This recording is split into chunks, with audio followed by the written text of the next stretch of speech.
There is a basement somewhere underneath the Pentagon, and the man who runs it has spent his entire career making sure the world's most dangerous secrets stay in his head, locked behind a calm, almost grandfatherly voice. He smiles when he tells the lies, and he means it when he says he is doing the right thing. Welcome to Rock. Tonight on the channel we are sliding underneath the surface of Invincible, the part of the show that is not about the punches at all, the part that is about everything the people in charge are quietly choosing not to say. Every cover-up, every classified file, every fact a family or an agency or a planet decided you did not need to know. So get comfortable, turn the lights down, find a position you can stay in for a while, and if you enjoy these long, quiet deep dives and you have not subscribed yet, doing that really does help us keep making them. We will be here a while. The first secret of Invincible is the one the show puts right at the top, in the first hour, in the first room, in the very first episode, and somehow it is still the secret the entire rest of the series keeps returning to. The Guardians of the Globe, the most powerful team on the planet, the people every government in the world quietly relied on to keep the worst things from happening, are gathered together in their headquarters, comfortable, laughing a little, mid-conversation, and Nolan Grayson, the man they trusted the most, kills all of them. He does it methodically. He does it in person. He does it with his hands. And then he leaves. The show opens on a peaceful, ordinary morning, gives you a Saturday cartoon family in a Saturday cartoon house, and then drops the camera into the aftermath of a mass killing that the people who walk into the room afterwards have no possible way to understand. That is the first cover-up of the series, the one Cecil Stedman has to begin building before the bodies are even cold, because the public cannot be told the truth. The truth would shatter the planet's faith in superheroes overnight. The truth would identify the killer as the strongest man on Earth, the one nobody could realistically stop. The truth would mean admitting that the most reassuring face on the news for 2 decades had been hiding something the entire time. So a story has to be invented, an attacker has to be implied, a scene has to be reframed, and the first thing the Global Defense Agency does, before they grieve, before they investigate, before they even properly identify the bodies, is start writing a version of events that the world can survive hearing. That is the show's thesis statement, told to you in Act 1. Not heroes versus villains, not good versus evil. The people running the world have always been managing what you are allowed to know about what just happened to it, and they have always believed they were right to do that. Every other secret in Invincible is, in some way, a sequel to this one. The second secret sits on a bookshelf in a normal suburban home in a normal suburban neighborhood, and most viewers walk straight past it because the show goes out of its way to make it feel charming. Nolan Grayson, in his civilian life, is a working novelist. He writes travelogues, he writes histories, he writes about places nobody can verify and species nobody can fact-check, and his publisher prints them, and his wife reads them, and his son grows up surrounded by them. They are sitting in piles in the office. They are stacked on coffee tables. They are referenced as a running joke about how dad never quite hits the bestseller list. And what the show is showing you, very quietly, without ever underlining it, is that Nolan has been laundering Viltrumite history through the bookstores of Earth for nearly 2 decades. The books are not entirely fiction. They are sanitized debriefs. They are the official version of a Conquest Empire's past, gently translated into something that reads like adventure writing for the kind of person who likes mid-range hardcovers about distant cultures. Read this way. Every chapter Nolan ever published is a propaganda document, written by a foreign agent, sold legally to the planet he was eventually going to subjugate. The most damning detail is that Debbie liked them. She tells him she liked them. She means it. The conquest plan and the love story are happening at the same time, in the same house, on the same shelf, and the books are sitting there the entire time as physical evidence that everybody politely declined to investigate. There is something deeply sad about that detail, because it is the kind of clue a marriage is not really equipped to notice. You do not interrogate your husband's hobby. You buy him a nice pen on his birthday. You let him tell you his stories. And the cover-up holds for years, because the safest place to hide the truth, as the show keeps quietly arguing, is inside the texture of a happy, ordinary life. The third secret lives behind a single door in a single corridor, inside a building that does not officially exist, and the man behind it is the closest thing the show has to a permanent antagonist that nobody is allowed to call an antagonist. Cecil Stedman runs the Global Defense Agency. Cecil runs the metahuman registry. Cecil runs the wet work. Cecil runs the assets nobody else wants to know about. and Cecil runs, more than anything else, the steady, quiet, multi-decade project of deciding which truths the public can handle and which truths get classified into a vault and never opened again. The show, especially across its second and third seasons, very slowly stops letting you see him as the kindly handler from episode 1.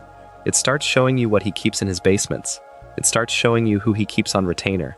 It starts showing you in small moments what he is willing to do to people he ostensibly works with the moment they become inconvenient.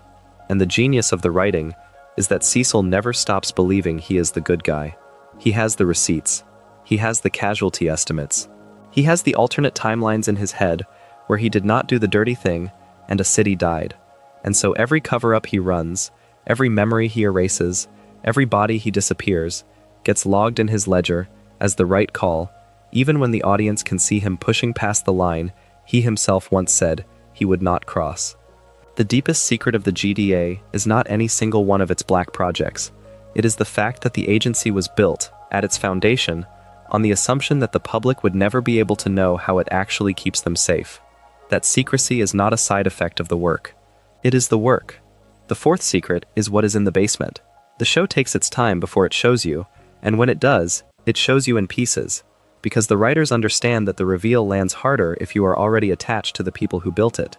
The Reanimen program, run quietly under the Global Defense Agency's umbrella, takes the bodies of people whose deaths the public has already been told a different story about, and turns those bodies into compliant, weaponized, augmented soldiers, fitted out with armor and circuitry, and just enough remaining brain function to follow orders. The man who pioneered the technique, in the show, is a deeply unpleasant figure pulled out of a worse situation by Cecil himself, kept on staff specifically because nobody else will do the work, and because the work, in Cecil's calculus, needs to be done. It is one of the cleanest examples in the entire series of the deal at the heart of the agency. You bring in a monster, you give him a lab, you give him bodies, you classify the paperwork, and you tell yourself that the alternative, a city being destroyed by a stronger monster, is worse. Everything you find out about the program afterwards complicates that math. The people in the suits are not entirely gone. The people they used to be did not entirely consent to becoming this. The friends and family those people left behind were told a clean, dignified story about a funeral that did not, in any meaningful sense, take place. The Reanimen are the show's clearest argument that a cover-up is not just a lie told to the public. It is a debt that keeps growing, and it is being paid, in real time, by the people whose deaths were not the end of their participation in the work. The fifth secret is a person, and the person is not entirely a person, and the show takes more than one season to let you fully understand it. Donald Ferguson is Cecil's right hand, the man who is in every room, the man who is always there when the difficult call gets made, and the show plants a hint about him very early, in a moment most first-time viewers will not catch, and most second-time viewers will spend an embarrassing amount of time rewinding. Donald has been killed. Donald has been replaced. Donald has been killed again, and replaced again, more times than even Donald himself, when he finally remembers, is comfortable knowing about. The Global Defense Agency has, quietly, for years, been backing up its most loyal field agent the way a careful person backs up their files, and bringing him back online, fresh, with the difficult memories of his previous death smoothed away. The first time you see him understand this, the show stays on his face. It does not cut, it does not score the moment, it just lets him sit with what has been done to him, and what he has, by extension, done to himself, repeatedly, because every previous iteration of Donald presumably also worked here, also signed off on this, also chose in some sense to continue. The detail that elevates this from a clever sci-fi twist into something genuinely upsetting is that Cecil thinks of it as a kindness. From Cecil's point of view, he is saving his friend's life every time he restores him. From Donald's point of view, in the moment he understands, he is looking at the version of himself who agreed to be erased and refilled in order to keep showing up to work. There is no clean line between cover-up and care. The agency runs on the deliberate blurring of that line. The sixth secret is older than the show itself, and it is hiding in plain sight every time a Viltrumite opens their mouth. The Viltrumite Empire is not a recent phenomenon. It is not a project Nolan dreamed up in a basement somewhere. It is a thousands of years old conquest engine, methodical, efficient, built on a single core belief, which is that the strong are entitled to govern the weak. Earth was not the first planet the Empire targeted, and within the show's lore, It was not even an especially difficult one. Nolan was sent here to soften the ground, to learn the culture, to assess the militaries, to, in his own words, get familiar enough with the population to be able to break it gently. When you go back and rewatch the first season knowing this, the show is full of moments where Nolan is, in effect, working. The dinner table conversations are reconnaissance, the patrols are census-taking, the fights with low-tier villains are training exercises for a man who needs to know exactly how human limits feel before he begins overriding them. The largest cover-up in the entire series is the one Nolan ran on his own family for nearly 20 years, but the show, at its sharpest, is careful to ask whether it was really a cover-up at all, or whether Debbie and Mark were both, in their own ways, given more clues than they were prepared to accept. The clues are not subtle on rewatch. The job that nobody can verify, the travel that nobody can follow, the strength that nobody, in 2 decades, ever really asks him to demonstrate at the family level. The Empire does not need to hide perfectly. It just needs to hide well enough that the people closest to its agent want, on some level, to keep believing the easier story. The 7th secret is 2 people who insist they are one person, and the show plays it for laughs long before it lets you understand how dark the joke actually is. The Mahler twins, the green-skinned scientists with a permanent argument running between them about which one of them is the original, are the show's most efficient illustration of what happens when the technology of duplication gets loose. One of them is the real one, the other is the copy. Both of them remember being the real one. Both of them remember waking up and discovering, with appalling clarity, that the other one might be the version with the actual claim. They have, in the course of the series, killed each other, and replaced each other, and stood next to corpses of themselves, and the running gag, that you can never tell which is which, masks a genuinely upsetting question, which is whether the answer is even meaningful anymore. The Maulers are also the show's quiet acknowledgement that the cloning technology in this universe is not a wild outlier. It is widespread enough that 2 prisoners can sustain it from a converted lab. It is functional enough that they can produce a working duplicate on demand. And the GDA, having known about this for years, has not destroyed the technique. They have studied it. They have stockpiled it. They have, more than once, contracted the twins themselves out for the kind of work where having a body that can be lost without paperwork is frankly the point. Every time the show cuts to the Mauler lab and lets you laugh at the bickering, it is also showing you the practical reality of what it means to live in a setting where a person can be assembled. You stop being able to grieve cleanly. You stop being able to confirm an identity. You start, slowly, to accept that the man in front of you might not be the man you think you are talking to, and you start adjusting your behavior accordingly. The 8th secret lives in a basement on a college campus, and the show takes one of its sharpest swerves into actual horror when it finally lets you see it. D.A. Sinclair, a graduate student with too much ambition and almost no oversight, builds his own version of the Reanimen out of the kidnapped bodies of his fellow students, augmenting them, hollowing them out, controlling them with hardware drilled into the parts of them that used to make them themselves. The show does not pull its punches with this. It shows you the friends and roommates and partners of the missing students, realizing slowly what has happened, and it shows you the bodies they recover, still partly alive, still partly aware, mounted into the metal that has replaced the parts the procedure took. What makes this a cover-up rather than just a horror story is what happens to Sinclair afterwards. He does not, in any meaningful sense, face the kind of public reckoning a normal civilian would face for what he did. The Global Defense Agency takes one look at the talent, at the patents, at the technique, and at the body count, and they make a calculation. They decide his work is useful. They classify the case. They give him a clean lab and a fresh title, and a chance to keep doing the thing he was doing, but for the right side. The families of the victims are managed. The story is rewritten, and one of the show's quietest and ugliest patterns becomes clear over time, which is that the most dangerous people in this universe almost never face the consequences ordinary people face. They get absorbed, they get promoted, they get given a budget. The system has a use for them, and use, in this setting, is what determines whether a crime gets remembered or quietly written into a file nobody is cleared to open. The 9th secret is in a chest cavity, and the show, very patiently, builds toward letting you understand what is actually in there. The character known as Robot, the calm strategist whose voice comes out of a tall, gleaming, almost regal machine, is not actually the machine. The machine is a remote-operated body. The real person is somewhere else, in a tank, in a chamber, in a small, sickly, atrophied form, that has spent the entirety of his conscious life unable to leave the equipment keeping it alive.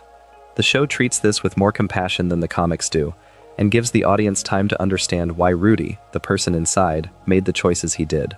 He is brilliant, he is lonely, he is in love with a woman whose body works the way bodies are supposed to work, and he is keenly aware that the version of him she is reacting to, when she reacts well to him at all, is the polished metal shell and not the small thing inside. What makes this a secret, rather than a tragedy, is the lengths the character is eventually willing to go to in order to keep the truth from the people closest to him. There is a cover-up of his identity. There is a cover-up of his body. There is, eventually, a cover-up of the source of the new body he constructs for himself, and the moral weight of that source is the precise place where the show stops letting you read Rudy as a sympathetic figure and starts asking you to weigh what he has done. Robot is, in a way, the show's smallest scale version of its largest theme. He is a person who decided that the version of himself the world could love was worth lying for. He is not the first character in the series to make that calculation. He will not be the last. The 10th secret is buried under several thousand years of romance, and the show, especially in its later seasons, lets you understand that the figure called the Immortal is older than any institution he serves and has secrets that predate every nation on Earth. He has lived, he has died, he has been buried, he has been thawed, he has loved people and outlived them, and he has, on more than one occasion, been quietly assumed dead by the agencies that would otherwise have a file on him, and then quietly reappeared, no comment, no explanation, ready to keep working.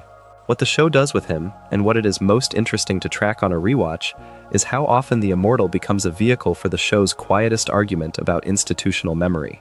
He is the one character in the room who actually remembers the previous versions of the Guardians, the previous versions of the Agency, the previous versions of the Bargain. The heroes of this planet have struck with the people who pay them. He is, in effect, the show's living archive, and the cost of being that archive is that he carries, alone, a version of history that nobody else is qualified to corroborate. The cover-up, in his case, is layered. He cannot tell the public most of what he knows, because the public has been given a curated version of every event he has actually lived through. He cannot tell the Agency the whole truth either, because the Agency, as he has watched it operate for decades, has not earned the right to that information. So he speaks in small fragments. He gestures at older incidents without naming them. He carries the weight of his own continuous testimony in a culture that has been carefully managed to forget most of what he could confirm, and the show, by being patient with him, lets you understand that the loneliness of being the only person in the room who remembers what really happened is a cover-up the institution does not have to actively run. It runs itself. Every time a younger colleague politely declines to ask the older one to explain. The 11th secret is hidden inside the body of one of the show's most likable characters, and it shows up so gradually that on a first watch you might mistake it for a plot detour.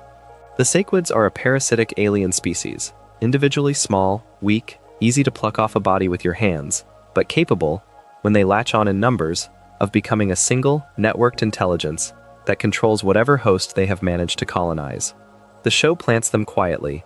They appear, in a previous arc, attached to an alien who has been turned, almost without his knowledge, into a vehicle for their hive. When the show returns to them, it is with one of its most upsetting twists, because the vector of their next big incursion is somebody we have already spent time liking, somebody we have already gone on a confused, hopeful arc with, somebody whose recovery from his previous experience the show has presented as a fragile, sympathetic thing. That somebody is Rus Livingston, and the slow process by which the Sequids reassert themselves inside him is one of the show's most patient horror sequences. The cover-up, in this case, is internal. It is the way the human characters around him want to believe his recovery is real. It is the way his friends keep choosing the more hopeful interpretation of his behavior because the alternative is that they failed him. It is the way the show lets you, as a viewer, walk into the same trap and only reveals the depth of the infection when there is no longer a way to act on the knowledge. Read this way. The Sequids are not just an external threat. They are a metaphor for the way the people in this universe collectively decide what they are willing to see, and how a network of small denials can grow inside a single body until it speaks with one voice and no longer needs you to consent to what it does next. The 12th secret is in a notebook that a man in armor carries with him from planet to planet, and the show, in its very limited time with him, gives you just enough to understand that he is not a villain at all. Battle Beast, the towering, fanged, lion-shaped warrior who shows up in some of the most violent set pieces of the series, is on a search. He has been on the same search for an enormous amount of time, traveling from world to world, picking fights with the strongest beings on each one, hoping that this time, the fight will be the one that ends him. He is looking for a worthy death. He is, on a personal level, depressed in a way that an honor culture is not equipped to articulate, and the show only lets you understand this in flashes, in the small moments between his fights, when somebody else in the scene asks him what he actually wants. The cover-up, in his case, is the one he is running on himself. He cannot say the word out loud. The culture he comes from would not accept it, so he frames the search as a quest, and he frames the quest as honor, and he goes into every encounter looking for an opponent who can give him the dignified version of an exit that he is not, in any other context, allowed to ask for. The show lets the audience see this even when the other characters in the scene cannot. It lets you understand, especially after the fight with a being who comes closest to giving him what he wants, that you have been watching a long, ritualized version of a deeply private kind of grief. Battle Beast is the show's most efficient illustration of one of its quiet recurring ideas, which is that almost everybody in this universe is using their role as a cover for something they cannot say out loud about themselves, and the more powerful they are, the more elaborate the cover has to become. The 13th secret is sitting on the inside of the helmet of the friendliest face Mark Grayson knows in space, and the show, in its very gentle handling of him, takes its time before it lets you understand how much he is keeping from his friend. Alan the alien is funny. Alan is warm. Alan is essentially the best emotional support the show is willing to give Mark in the back half of its run, and Alan, the entire time he has been showing up in this story, has been working. He is not a freelancer. He is not a curious tourist. He is an agent of an interplanetary resistance, the coalition of planets, that is trying, very quietly, to assemble the only kind of force in the galaxy that could realistically threaten the Viltrumite Empire, and Mark, by virtue of being half Viltrumite, is on his target list of possible recruits.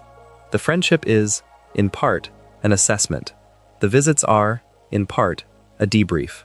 The reassurance, when it comes, is part of a long, careful process of bringing somebody powerful into a position where they can be asked to do something difficult on behalf of a cause that they did not know existed when they were a teenager in a hoodie. The show is careful to soften this. Alan, by the time we know what he is, also actually loves Mark. It is both. The two things are not in conflict, but the cover-up is real. The friendship has been managed at a level Mark does not know about. The way a recruiter manages a candidate before the recruitment pitch, and the timing of every important conversation in their relationship maps to a point in the coalition's larger strategy. Read this way, even the lightest, warmest scenes in the show carry a layer underneath, and the show is asking, in its quiet way, whether anybody powerful in this universe ever gets to be loved without somebody else also doing math on it. The 14th secret is a doorway that should not exist, and the man who eventually opens it is the show's clearest example of how a cover-up can mutate the person doing the covering. Angstrom Levy, in the version of him the series introduces, is a scientist with a deeply held belief that suffering is a fixable problem. He has access to a technology that lets him reach into other realities, into versions of his world where the suffering of one specific group has been alleviated, where the cure for one specific disease was discovered earlier, where the war was avoided, where the famine ended. His plan is to harvest the best outcomes from every alternate Earth and integrate them into his own. Mark, in his most fateful loss of temper in the show, beats Levy nearly to death during a fight in his lab, and the procedure Levy was running on himself at the time of the beating fuses every alternate version of his own mind into the same skull. The new Angstrom, the one the show then has to live with, is not the one who started the work. He remembers every life. He remembers every version of Mark. He remembers, with crystalline clarity, every alternate Earth in which Mark Grayson did not stop, did not pull the punch, did not draw the line, and instead became the conqueror his father wanted him to be. From his point of view, you are looking at a man who has been forced to inhabit the consciousness of a survivor of every possible atrocity that bears Mark's name. The cover-up, in his case, is what he then keeps from himself. He insists his obsession with destroying Mark is principled. He frames it as a service to the multiverse, a containment action against a creature he has watched fail every meaningful test in every other reality. What the show is showing you, very carefully, is a man whose original moral instincts have been buried under so much trauma that even he can no longer entirely tell where the principle ends and the personal vendetta begins. He is the cleanest demonstration in the series of how a cover-up, in this universe, eventually starts being run on the person doing the lying as much as on anyone else. The 15th secret arrived without warning and made very little noise about it, and the show, in one of its quietest reveals, lets you understand that the Viltrumite Empire has been watching the Earth project the entire time. Conquest, the warrior the Empire sends in once it becomes clear that Nolan has gone off script, is older, faster, more efficient, and visibly less interested in restraint than Nolan ever was. He arrives in the middle of a normal day, treats a populated city as a sparring environment, and gives Mark one of the worst beatings the character has ever taken on screen. And what the show is showing you, underneath the spectacle, is that the Empire has been keeping a list of contingencies for every assignment its agents are given. If Nolan succeeded, Earth would have been integrated. If Nolan failed, Earth would be punished. If the child of the failed agent survived, the child would be tested. If the child of the failed agent refused to comply, the child would be killed. Every step of this had been written down on a Viltrumite roster long before any of it was set in motion. The cover-up, for the audience, is that the show, by the time Conquest arrives, has spent so long letting you believe that the conflict was personal, between Mark and his father, that you have stopped thinking about the institutional machine sitting behind it. Conquest is the institution. He has no interest in the family argument. He has a job number and a checklist. The fight is brutal because for him it is administrative. He is not avenging Nolan. He is not avenging anybody. He is doing a tour of inspection on a problem world, and the way he handles Mark is the way an empire handles a province that has stopped paying its taxes. The fact that the show lets a character that institutional be that physically devastating is one of the most efficient illustrations of its core argument, which is that the most dangerous thing in this universe is not any one person's anger. It is the existence of a system that treats sentient lives as units in a spreadsheet and assigns the personnel needed to balance the spreadsheet without ever feeling the need to explain itself. The 16th secret sits on a throne, and the show, in its careful pacing, has only been willing to glimpse him so far. Thrag, the Grand Regent of the Viltrumite Empire, has been mentioned in the comic and gestured at in the show as the figure whose decisions determine which planets live, which are punished, and which agents in the field will be allowed to come home. In the source material, he is older than Nolan, vastly stronger, and operating with a strategic patience that makes him, in many ways, the most genuinely dangerous figure in the entire franchise.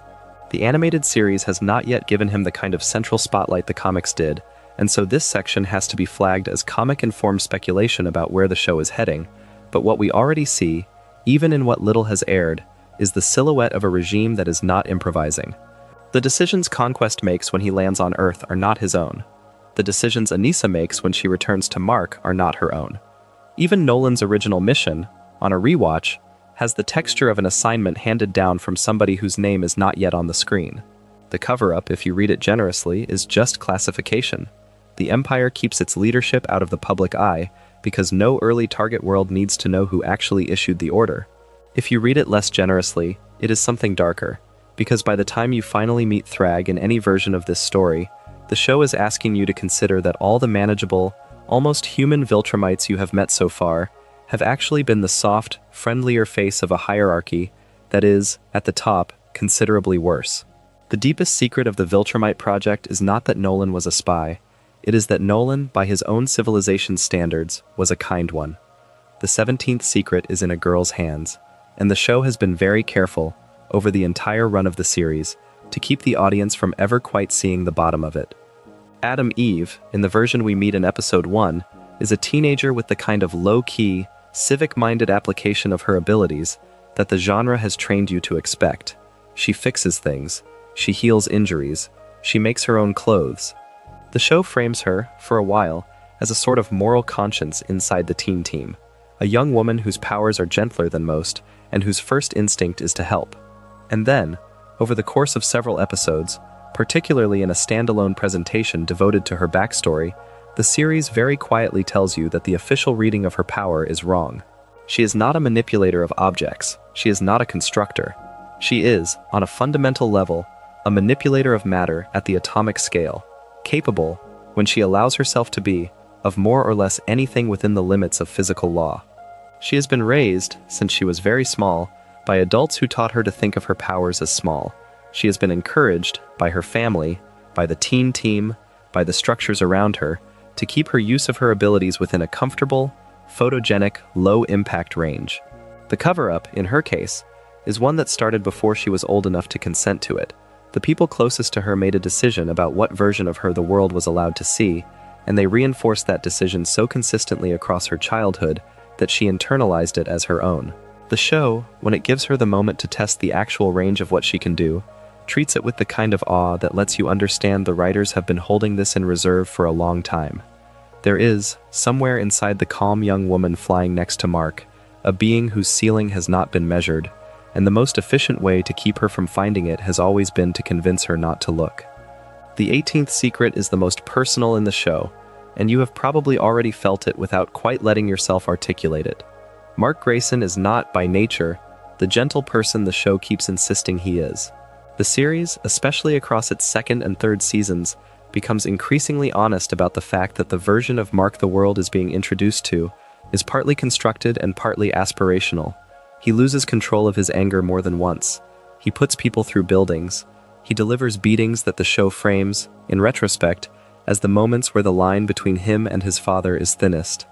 The Angstrom Levy arc is the most surgical version of this argument, because the show stops you afterwards and lets the consequences of one of those losses of control define the shape of the next season. The cover-up is not Cecil's. The cover-up is the one Mark runs on himself. He frames his worst moments as exceptions. He frames the apologies as proof. He keeps adjusting his sense of who he is in a way that quietly excludes the version of him that did the worst thing, and the show, very patiently, lets you understand that this is exactly the same psychological move his father made to live as a friendly neighbor for 2 decades while running a slow colonization campaign on the side. The most uncomfortable secret in Invincible is not a villain's. It is the fact that the conditions that produced Nolan are still active inside Mark, and the work of remaining a good person, for him, is not a costume he puts on. It is a series of refusals he has to keep making, in real time, every day, against an instinct the show has shown you he genuinely has. The audience is allowed to forget this between episodes. Mark, the series implies, is not. The 19th secret is in a kitchen, and the show has done the bravest thing it has done with any character in the way it lets Debbie Grayson sit with it. The truth about Nolan does not arrive for Debbie all at once. It arrives in pieces. It arrives in the version of him she catches on television. It arrives in the silences he leaves when she asks where he has been. It arrives in the shape of the family she is now responsible for raising alone. And it arrives, for a long time, in the form of a slow, private question that the show is willing to let her hold on screen for entire scenes at a time, which is whether she on some level always knew. The show is careful never to confirm or deny this. It is willing to leave the question open. What it gives you, instead, is a portrait of a woman who has to construct, in the months after his betrayal, a story about her own marriage that she can survive carrying. The cover-up, in her case, is one she runs on her own past. She has to decide which memories of him she is allowed to keep, which she has to put away, which she has to recolor, which she has to leave in the box. The show in the second and third seasons lets her work on this in real time, with a level of patience genre television almost never gives to a grieving non-superpowered character. The substance abuse the series quietly tracks for her is not a gimmick. It is a cover-up at the body level, the most ordinary kind, the kind real people use to keep memories from arriving in the wrong order. By the time the show lets her start coming out of it, she is one of the few characters in the series who has actually done the work of looking at what she knew and when she knew it, and that, in this universe, is rarer than any superpower. The 20th secret is on a starship somewhere in the galactic distance, and the show is only able, in the time it has had so far, to gesture at what it actually is. The coalition of planets, the alliance Alan the alien serves, and the wider project his missions to Earth feed into, has been functioning for an enormous length of time as the only organized opposition to the Viltrumite Empire. They have lost members, they have lost worlds. They have, in the comic source material, and in the bits and pieces the show has been willing to show, built and lost entire fleets, in the long, attritional project of trying to slow the Empire down. Their secret, internal to the resistance, is the same one any long-lived underdog has. They have no realistic path to victory without an unfair advantage. The Coalition's strategic calculation is that the only event that could meaningfully shift the balance is a defection inside the Viltrumite caste, and Mark, by virtue of his birth, is the most plausible candidate they have ever had. The cover-up, from the audience's point of view, is how patiently they have been working on him. The introduction of Alan as a friend, the slow drip of information about the Empire, the framing of every meeting with Mark as a friendly check-in, are all part of an extremely careful, very long-term recruitment. The show is not condemning the Coalition for this. The Coalition has reasons. It has casualty counts. It has worlds it has watched fall. But the series is making a quieter argument underneath the action, which is that everybody in this universe is recruiting somebody, and the most heroic causes are not exempt from the way the work has to be done. Mark is being courted. He does not entirely know he is being courted. By the time he understands the size of what he is being asked to do, the relationship that led him into the offer is already so close to him that refusing it would feel like betraying a friend. The 21st secret is in a coat, and the show has only had a little time with the figure inside it, but the time he gets is some of the most quietly important in the entire first season. Damien Darkblood is a demon detective, a creature from somewhere outside the ordinary metaphysics of Earth's superhuman community, who has come here specifically because he has been hired to investigate the murder of the Guardians of the Globe. He is, in the very practical sense, the only investigator in the show with the ability to disregard the cover-up the GDA is constructing, and the show makes that explicit. He bypasses the agency. He talks to Debbie. He asks questions that other characters, professionally, are forbidden from asking. The cover-up, in his case, is one he is trying to break, and the show is honest about the cost of that work. He gets removed. He gets disappeared. He gets shown, with absolute economy, the limits of what an outside investigator is permitted to find out about a country that has a black budget the size of a continent. The deal he is operating under is also a cover-up, but at the cosmic scale. Damien is not a free agent. He is paying off a debt. He is, in the show, never given the time to fully explain what the debt is or to whom, but the silhouette of it is large enough that you understand he is here under compulsion, not curiosity. Read this way. Even the show's most morally clear figure, the one detective in the room willing to follow the evidence to the killer, is not actually free. He is just operating under a different kind of contract from the one Cecil is enforcing. The 22nd secret is on the front page of every newspaper in the show's world, and the show is unusually direct about it for a series that otherwise prefers to leave things implied. The official history of Earth's superhuman community, as the public knows it, is not the history the audience knows. The public has been told a version of who the Guardians of the Globe were. The public has been told a version of who killed them. The public has been told, in carefully drafted statements written by people whose names will never be released, that the new Guardians of the Globe represent a coordinated, deliberate replacement, when in reality, the new lineup is partly a rebrand of the survivors and the convenient recruits the GDA could get on short notice. The show is making a long-term argument about the difference between the news cycle the people in this world are reading and the events the audience has actually watched. Every press conference, every public statement, every comforting reassurance the public is given about heroes that died or heroes that disappeared is being workshopped by an agency that has, on its own internal record, the actual story. The deepest version of this argument is in the way the show treats memorials.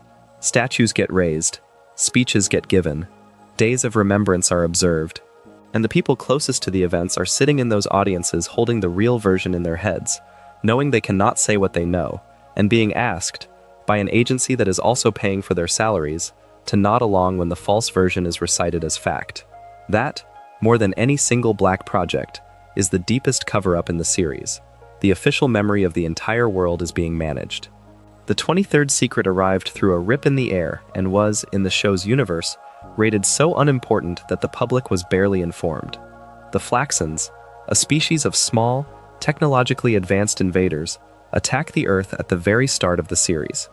They come through a temporal portal that, on their side of it, runs at a different speed than the time on Earth, so that what is, for the planet, a manageable, short invasion lasting only a few minutes, is for them an extended occupation that lasts long enough for civilizations to rise and fall. Mark and his father drive them back the first time without especially noticing what they have just done. Nolan then, in one of the show's quietly most appalling moments, decides that the right answer is to step through the portal and stay long enough on the other side to make sure they will never try again.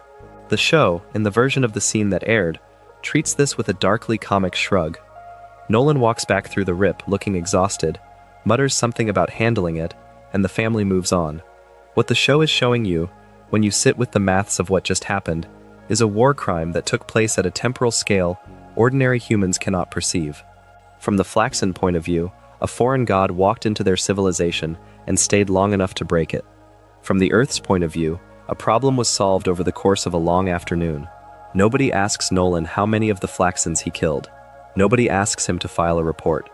The Global Defense Agency, which presumably has sensors on the portal, presumably knows roughly what happened, and the entire episode of his career gets written up as a successful counter-incursion.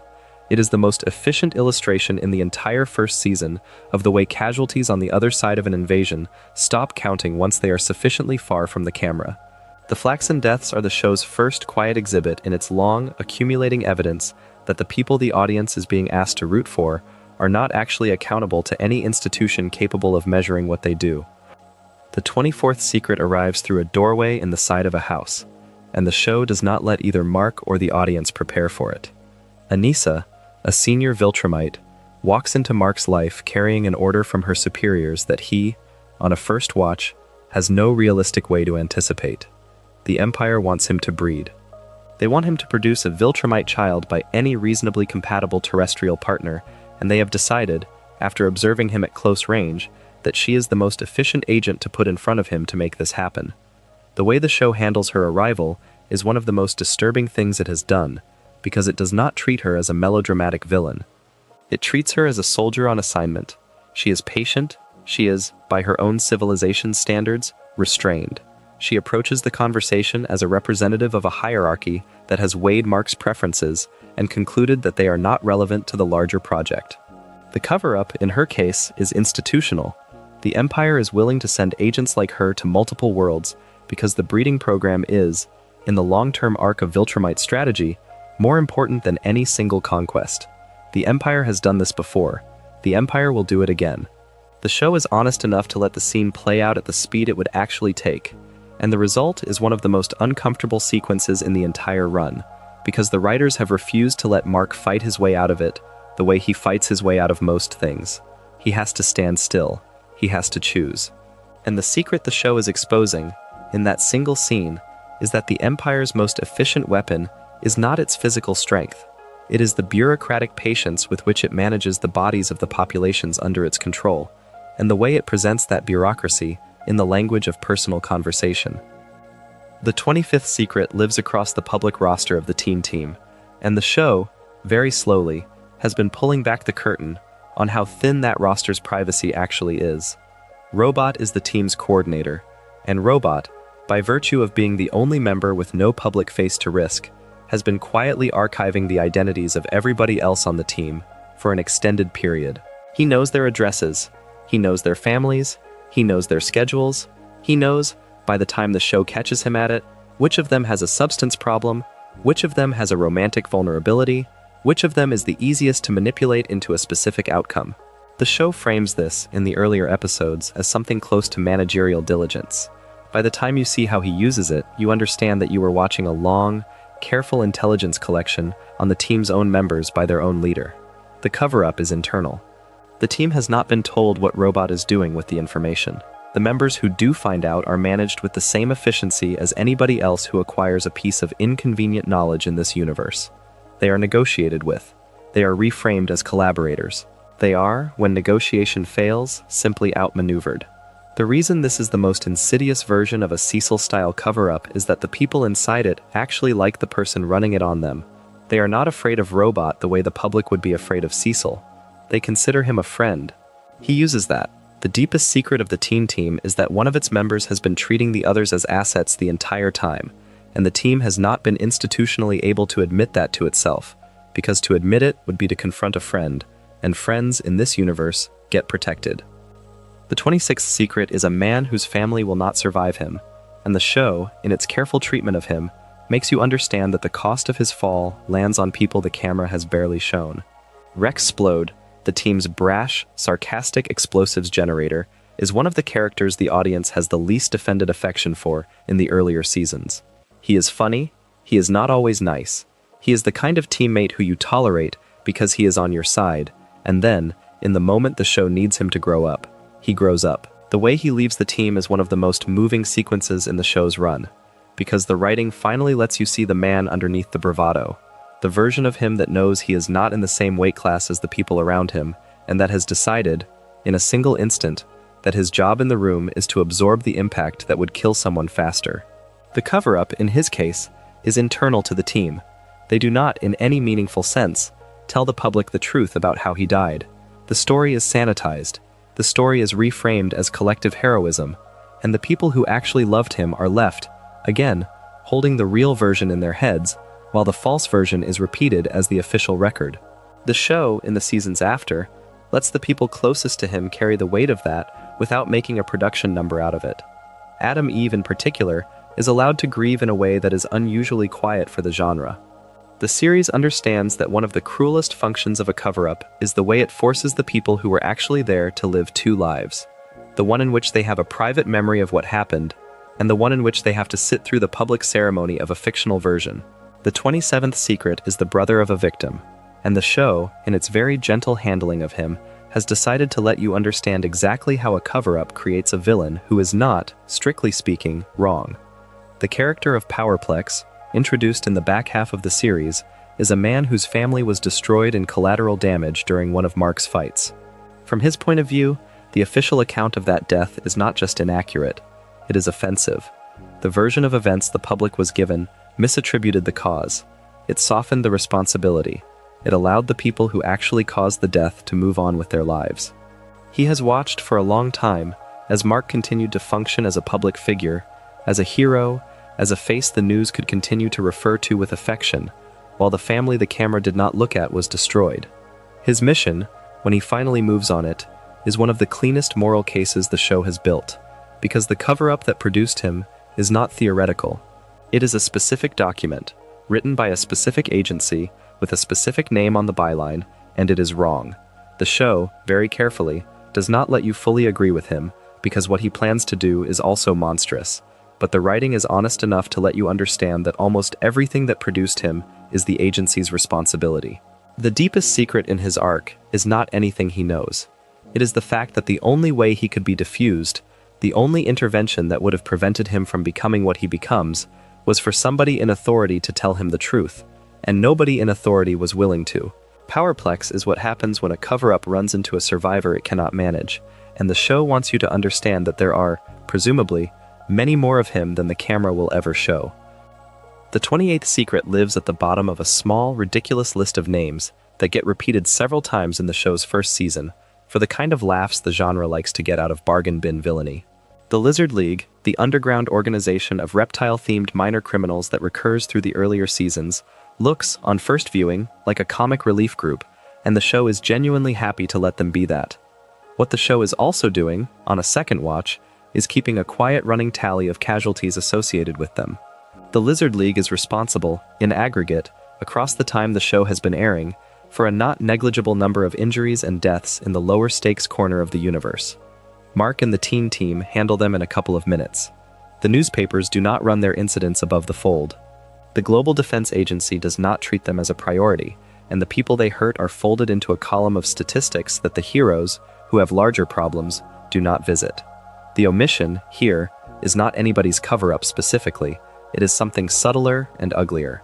It is the way the world the show is depicting has stopped counting deaths at the low end of the threat scale, because there are too many of them, and because the institutions tracking them have triaged the catastrophe of an ordinary kidnapping or hostage situation against a possible Viltrumite reactivation, and have decided, by silence, that one is a tragedy and the other is paperwork.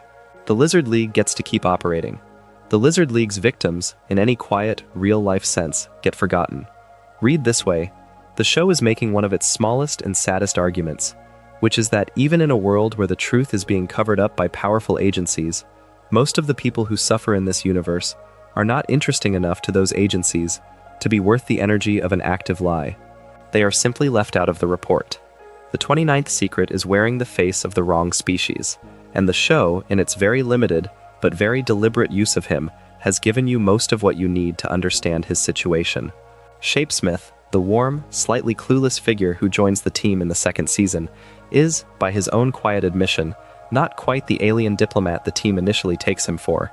He is a Martian. He is on Earth in a capacity that, on his home planet, would be considered something between a defector and an exile. The reasons for that, and the much larger Martian situation involving the Sequids, the prison the Martians have built around them, and the catastrophic possibility that the Sequids could one day get loose, are part of a planetary-level cover-up operating at the species scale.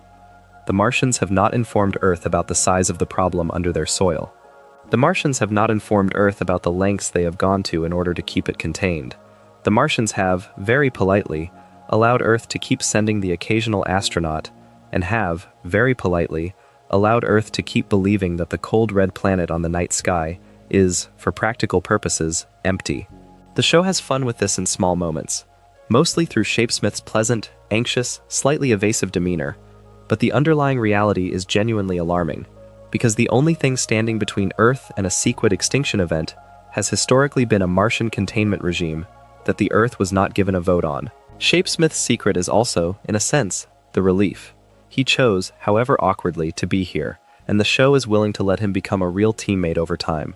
But the bigger species-level cover-up his presence stands for is one the show has only barely started to unpack, and it is one of the largest examples in the entire setting of how the most dangerous neighbors in the universe are the ones whose threats their own diplomats are determined to keep classified.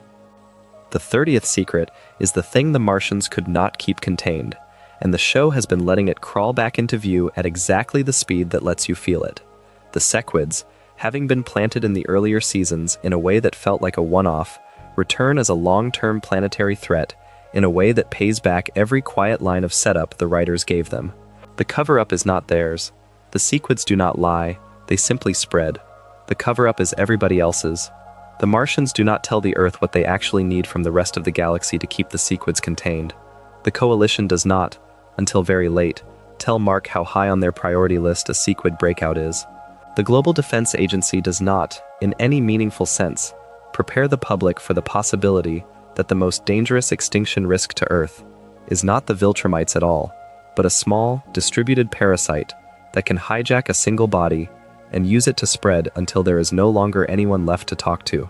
The show is patient with this. It does not put up a countdown timer. It does not give you a save the date for when the Sequids will become the central problem of the entire series. It just lets you see, in the quiet moments, that nobody who knows about the Sequids is sleeping well. Read this way: the Sequid arc is the show's most pessimistic argument about cover-ups. It is not that the truth would have empowered anybody.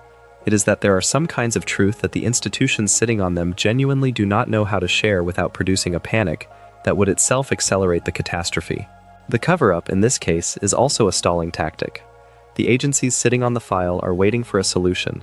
They do not have one yet. And the longer they wait, the larger the parasite gets.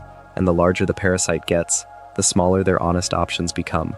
The 31st secret is what Cecil keeps in the wing of the Global Defense Agency he does not give tours of. And the show, very gradually, has been letting you see who is locked up in there. The agency, by Cecil's own design, runs a containment program for villains the public believes to be dead. Some of them are people Mark personally fought and remembers fighting. Some of them are people the team remembers grieving a teammate over. And some of them, in the most upsetting reveal of the show's first season, are not in cells at all. They are on staff. The most extreme version of this is what the show eventually does with Angstrom Levy, the man whose disfigurement was a direct product of Mark's anger. Cecil, in a calculation that perfectly summarizes his approach to the rest of the universe, treats Levy not as a prisoner to be punished, and not as a victim to be supported, but as a resource to be quietly stabilized, contained, and, if at all possible, brought back into the agency's network as a contributor. The conversations he has with Levy in the show are careful conversations. They use the language of medical care, they use the language of rehabilitation, they use, at the most unsettling moments, the language of mentorship. And what they almost never use is the actual language of consequences. Cecil is not punishing Levy. He is investing in him.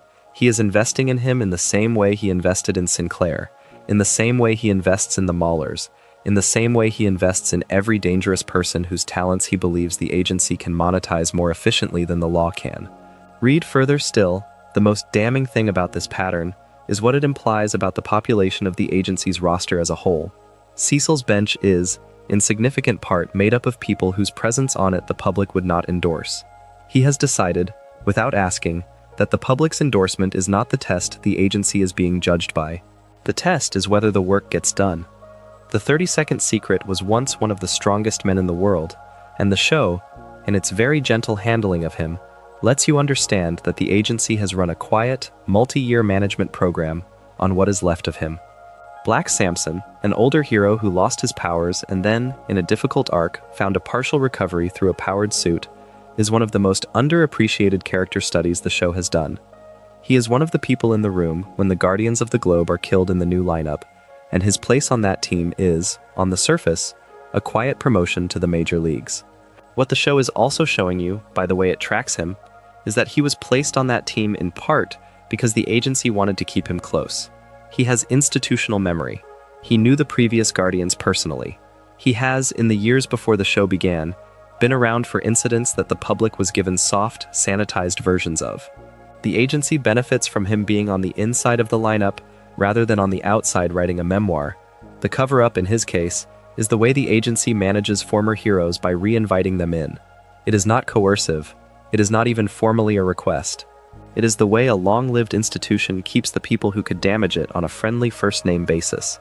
Black Samson, by the time the show finds him, is a more thoughtful character than the cape genre usually produces. He carries the version of events that the public is not going to be told. He carries them quietly. The show, by being patient with him, lets the audience understand what the agency has bought by keeping him in the room. The 33rd Secret is a question about whether the woman you are talking to is the original one, and the show, with one of its bravest character choices, has decided to let you sit with how much that question costs to ask. Duplicate, the duplicator who can split herself into multiple bodies, lives, by the nature of her power, with a question almost no other character on the show has to answer. Every duplicate has, in the moment of separation, a memory and a self-continuity identical to the original. Every duplicate that survives a fight has, in some philosophical sense, the same claim on being her as the version standing next to her. The show has had to make a series of decisions about how to handle the deaths of her duplicates, and it has done this with more grace than most genre series would. It treats every loss as a real loss. It treats the survivors as different people from who they used to be, because they have new gaps in their memory of themselves, and it lets her sit, between fights, with a quiet, ongoing existential maths that the show does not insist she resolve. The cover-up, in her case, is not the agency's. It is something quieter and more personal. Kate does not tell the people closest to her exactly how many of her duplicates have not come back. The number is bigger than the public version. The number is, perhaps, bigger than the version her brother knows. The number is, possibly, big enough that she herself has lost track. The show, by being patient with this, lets you understand that even an ability that looks, from the outside, like a force multiplier is, from the inside, a long, quiet accumulation of grief that cannot be properly grieved, because the person who has the most reason to mourn is the same person who is doing the dying. The 34th Secret is the one the Immortal has not been able to tell anybody, and the show, by being patient with his arc with Kate Cha, has let you understand what it costs him. The man who has been alive since long before the modern world finally finds, in Kate, somebody he can actually talk to about what his life has been. The show is careful to give them quiet scenes. It is careful to let them mean something.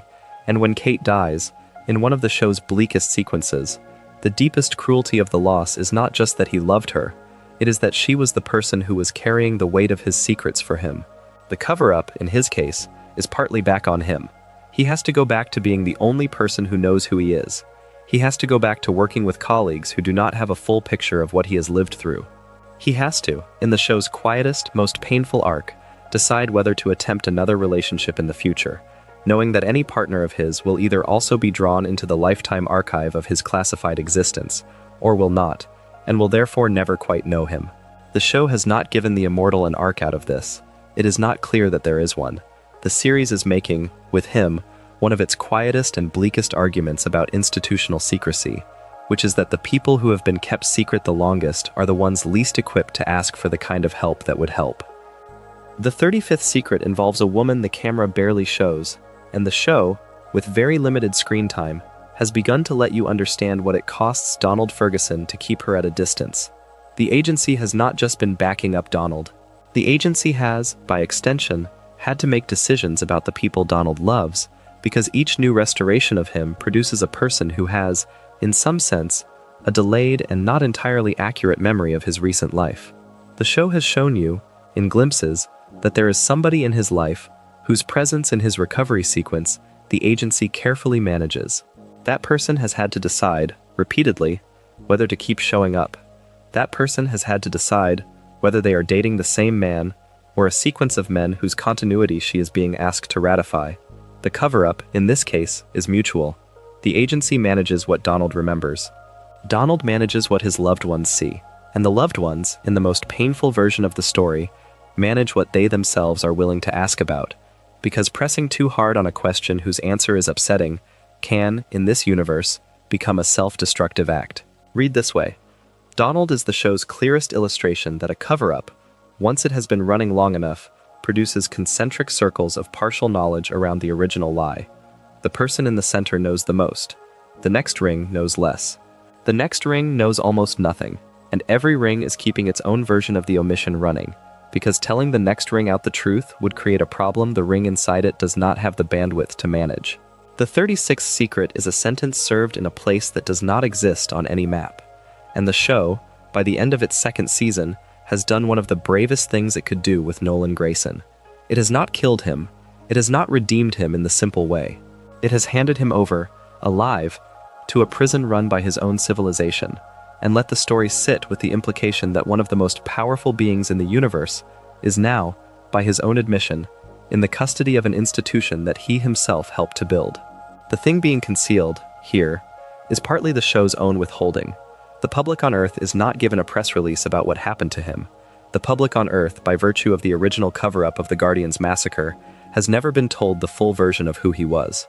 The closest thing to a public reckoning with his story has been managed entirely inside the agency, and the agency, by its nature, treats his case the way it treats every other catastrophic embarrassment, by closing the file.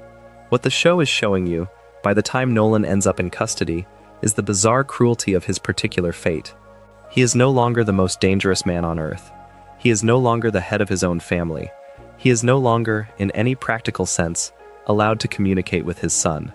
He is a man who has been folded back into the bureaucracy he came from, and the bureaucracy has, with an efficiency that almost feels like indifference, replaced him on every roster he used to occupy.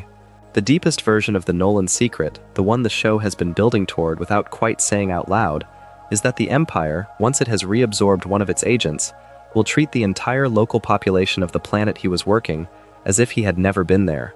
Whatever Earth thought it knew about Nolan will, eventually, be written out of the official Viltrumite record of how Earth got managed. From the Empire's point of view, Nolan was a procedural detour. The rest of the project continues. The 37th secret is in a different family, and the show, with the patience it has shown for the rest of its slow reveals, has only barely begun to let you understand what it implies. Nolan Grayson, on a world other than Earth, has had another child. The child, in both the comic and the show, is part Viltrumite by ancestry, but with a body shaped and a lifespan determined by the species of the parent who carried him. The arrival of this child in Mark's life is one of the show's most quietly disorienting moments, because Mark, until that point, had been allowed to think of his father's betrayal as a series of choices made about him personally. The reveal that there is a sibling on another planet, the product of another marriage, the product of another life Nolan was running while still officially occupying the suburban one on Earth, recontextualizes the entire family story. Nolan has not just been working on Earth. He has been working everywhere he was sent. The local marriages and the local children are not, by Viltrumite standards, mistakes or affairs. They are the way the Empire's slow conquest has historically operated. The cover-up, in this case, was Nolan's, against everyone in his life, on every world he was assigned to.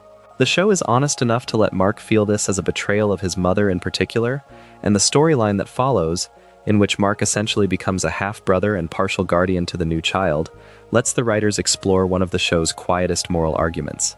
The children of the Empire's agents are also, in some sense, victims of the project. They do not get to choose the family they are born into. They do not get to choose the species of their parent. And the strongest of them, like Mark, end up having to decide what they owe to siblings they did not know existed until the Empire decided to make them visible. The 38th secret lives inside a series of conversations that get suppressed inside the agency itself, and the show, by being careful about the way it lets Cecil talk to himself in private, has begun to make this visible. The Global Defense Agency, by the time the third season begins, has been running an internal protocol for how to handle a future scenario in which Mark Grayson becomes uncontrollable. They have a code name for it. They have, in the way these things go, a folder. They have, in the most efficient version of an agency's worst-case planning, a sequence of actions to be executed by specific people, in a specific order, in the event that the strongest living being aligned with Earth has decided he is no longer aligned with Earth. The cover-up, in this case, is at the agency's most professional level. Mark himself is not told that the protocol exists. The team is not told that the protocol exists. The various other heroes whose involvement would be required to execute it are read in only on a need-to-know basis. And the show, by letting you see Cecil dwell on this in a couple of small private scenes, is making one of its most unsettling arguments, which is that the apparatus exists. Whether or not Mark himself ever becomes the kind of threat the protocol is designed to handle, the agency has decided that the prudent thing is to have the document. They have decided that the prudent thing is to maintain the asset list. They have decided that the prudent thing is to never tell the asset that the asset list exists. The deepest version of Cecil's character, in the third season especially, is the steady, patient, almost compassionate way he holds the possibility of having to use that protocol. He hopes he never will. He has not, by holding that hope, removed the protocol from the drawer. The 39th secret is in a house with a closed door at the end of a hallway, and the show, with one of its quieter character introductions, has let you understand that Adam Eve's powers are not the only thing about her childhood that nobody wanted to talk about. The show takes its time before it lets you see how she actually grew up. The home is materially comfortable. The neighbors would describe the family, on the doorstep, in glowing terms. The version of Adam Eve that the cameras catch in the early episodes, with her quiet competence and her ready empathy, is shaped in part by a long childhood of managing the volatility of a parent whose love for her was conditional on the version of her that the parent could control. The show does not make a melodrama of this. It does not give you a single confrontation. It gives you, instead, small scenes, a dinner, a phone call, a comment about her hair, that, when you put them next to each other, draw the silhouette of a household in which the child was the adult and the adult was the audience. The cover-up, in her case, is one her family ran for the entire neighborhood. The version of Eve that other people met, at school, at events, at family gatherings, was a version her parents would tolerate. The version of her that her parents would not tolerate was the one with the full extent of her power. The show, by letting her slowly understand this, makes one of its most personal arguments about the cost of being raised to be smaller than you are. Eve is one of the most powerful beings on Earth, and she has spent her childhood being told to keep it down. The most damning detail is how natural that feels to her by the time the audience meets her. The instinct to be smaller has not just been imposed, it has been internalized, and the show is, very gently, asking whether she will spend the rest of her life unwinding it. The 40th secret involves the disappearance of a young woman whose family had been told a different story about what happened to her, and the show, with one of its first really sharp moves into adult drama, has used it to show you what the Reanimen program actually means at the human level. The missing woman at the heart of this early agency arc, as far as the show lets you piece it together, is a name on a list, somebody with parents who would still like to find her. The arc that follows, in which Mark and another character track her down inside a Reanimen unit, ends with one of the show's quietest, ugliest sequences, the one in which they have to decide what to tell the family. The agency wants a clean version. The agency has prepared a clean version. The agency has, in the moments after the discovery, already started writing the obituary that the family will be asked to accept. The cover-up, in this case, lands on a small group of people who have spent months hoping that the version of Holly they remembered would walk back through their front door, and what they get, instead, is a sanitized story about a body that the agency will not let them see. The show, by giving you the family for a couple of minutes only, makes the wound efficient. You understand, in the time the camera spends with them, that the world they thought they were living in is over. You understand that the consolation the agency is offering them is, by the agency's standards, generous. And you understand, as a viewer, that the audience for this consolation is being asked to swallow a story that the audience itself has just been shown is not true. The Reanimen arc is the show's first really clear demonstration of the human cost of the agency's secrecy. It is one of the moments where the framing of Cecil as a benign manager finally breaks, because there is no version of this conversation, no matter how kindly worded, that makes the family whole. The agency has the resources to do the right thing. It has the manpower. It has the budget. It has, in the show's universe, the time. What it does not have is the institutional courage to tell a small grieving group of people that their daughter spent her last months being used as a chassis for somebody else's experiment, and the gentle, paternal way the agency manages that conversation is, in a way, more damning than the experiment itself. The 41st Secret is between three people in a corridor underneath the United States Capitol, and the show, in its most political flourish, has let you understand that the agency does not exactly answer to the people whose names appear on the ballots. Cecil works with the government. Cecil cooperates with the government. Cecil is, on paper, accountable to a chain of command that ends at an elected president. The way the show stages his interactions with that chain of command, especially in the moments where the elected officials want one thing and Cecil thinks another, is some of its quietest political horror. He listens, he nods, he uses the language of cooperation, and then, when it matters, he does what he had already decided to do, and the elected officials are managed afterwards with a press strategy and a curated leak, and a steady, slightly bored insistence that the agency made the choice it always intended to make. The cover-up, in this case, is the constitutional one. The public believes that an agency this powerful must, ultimately, be controlled by the people the public elected. The show is gently, persistently arguing that this is not how the agency operates. It cooperates as long as cooperation is convenient. It defers as long as deference is cheap. And in the moments where the agency's view of a crisis and an elected official's view of a crisis diverge, the agency wins, almost without fail, because it has the operational tempo, the manpower, the technology, and the institutional patience to outlast any individual administration. The deepest version of this cover-up is what it implies about the constitutional history of the show's universe. The agency has, presumably, been doing this for as long as it has existed. Multiple elected administrations have, presumably, been managed in this way. The official story of the country, as the public knows it, is not the story of the actual decision-making, and the people who could in principle correct that distortion are, by the time they understand the agency well enough to do so, also dependent on the agency to manage the crises their administrations are trying to survive. The 42nd Secret lives on a roster of names that does not appear in the agency's public directory, and the show, by the third season, has begun to let you see what kind of unit Cecil assembles when he needs to handle a problem on his own terms. There is, by most accounts of what fans have pieced together from the show, a quieter parallel team Cecil keeps on personal speed dial for jobs he has decided not to involve the broader hero community in.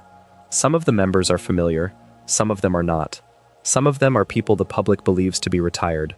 Some of them are people the public believes to be incarcerated.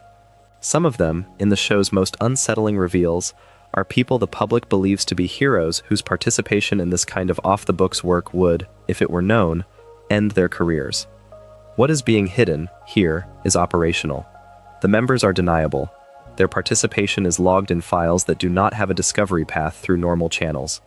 The deepest demonstration of how this team functions is what happens when the agency decides to act against Mark, because the lineup that gets assembled for that operation is, in many ways, the agency's full strategic answer to the question of how to defeat the strongest person on the planet without admitting publicly that you wanted to. The show, by being patient about this lineup, makes one of its most important arguments about the agency's view of its own roster. The heroes the public loves are not, in the agency's calculus, off-limits. They are, on a long enough timeline, all potential targets, and the agency has been quietly recruiting the people who could be used against them, just in case. The 43rd Secret is the one the show, in one of its longest patience plays, has been building toward letting you see, and even now it has only given you fragments. There are, in the multiverse the show has access to, alternate versions of Mark Grayson. Most of them are worse. Some of them are catastrophically worse.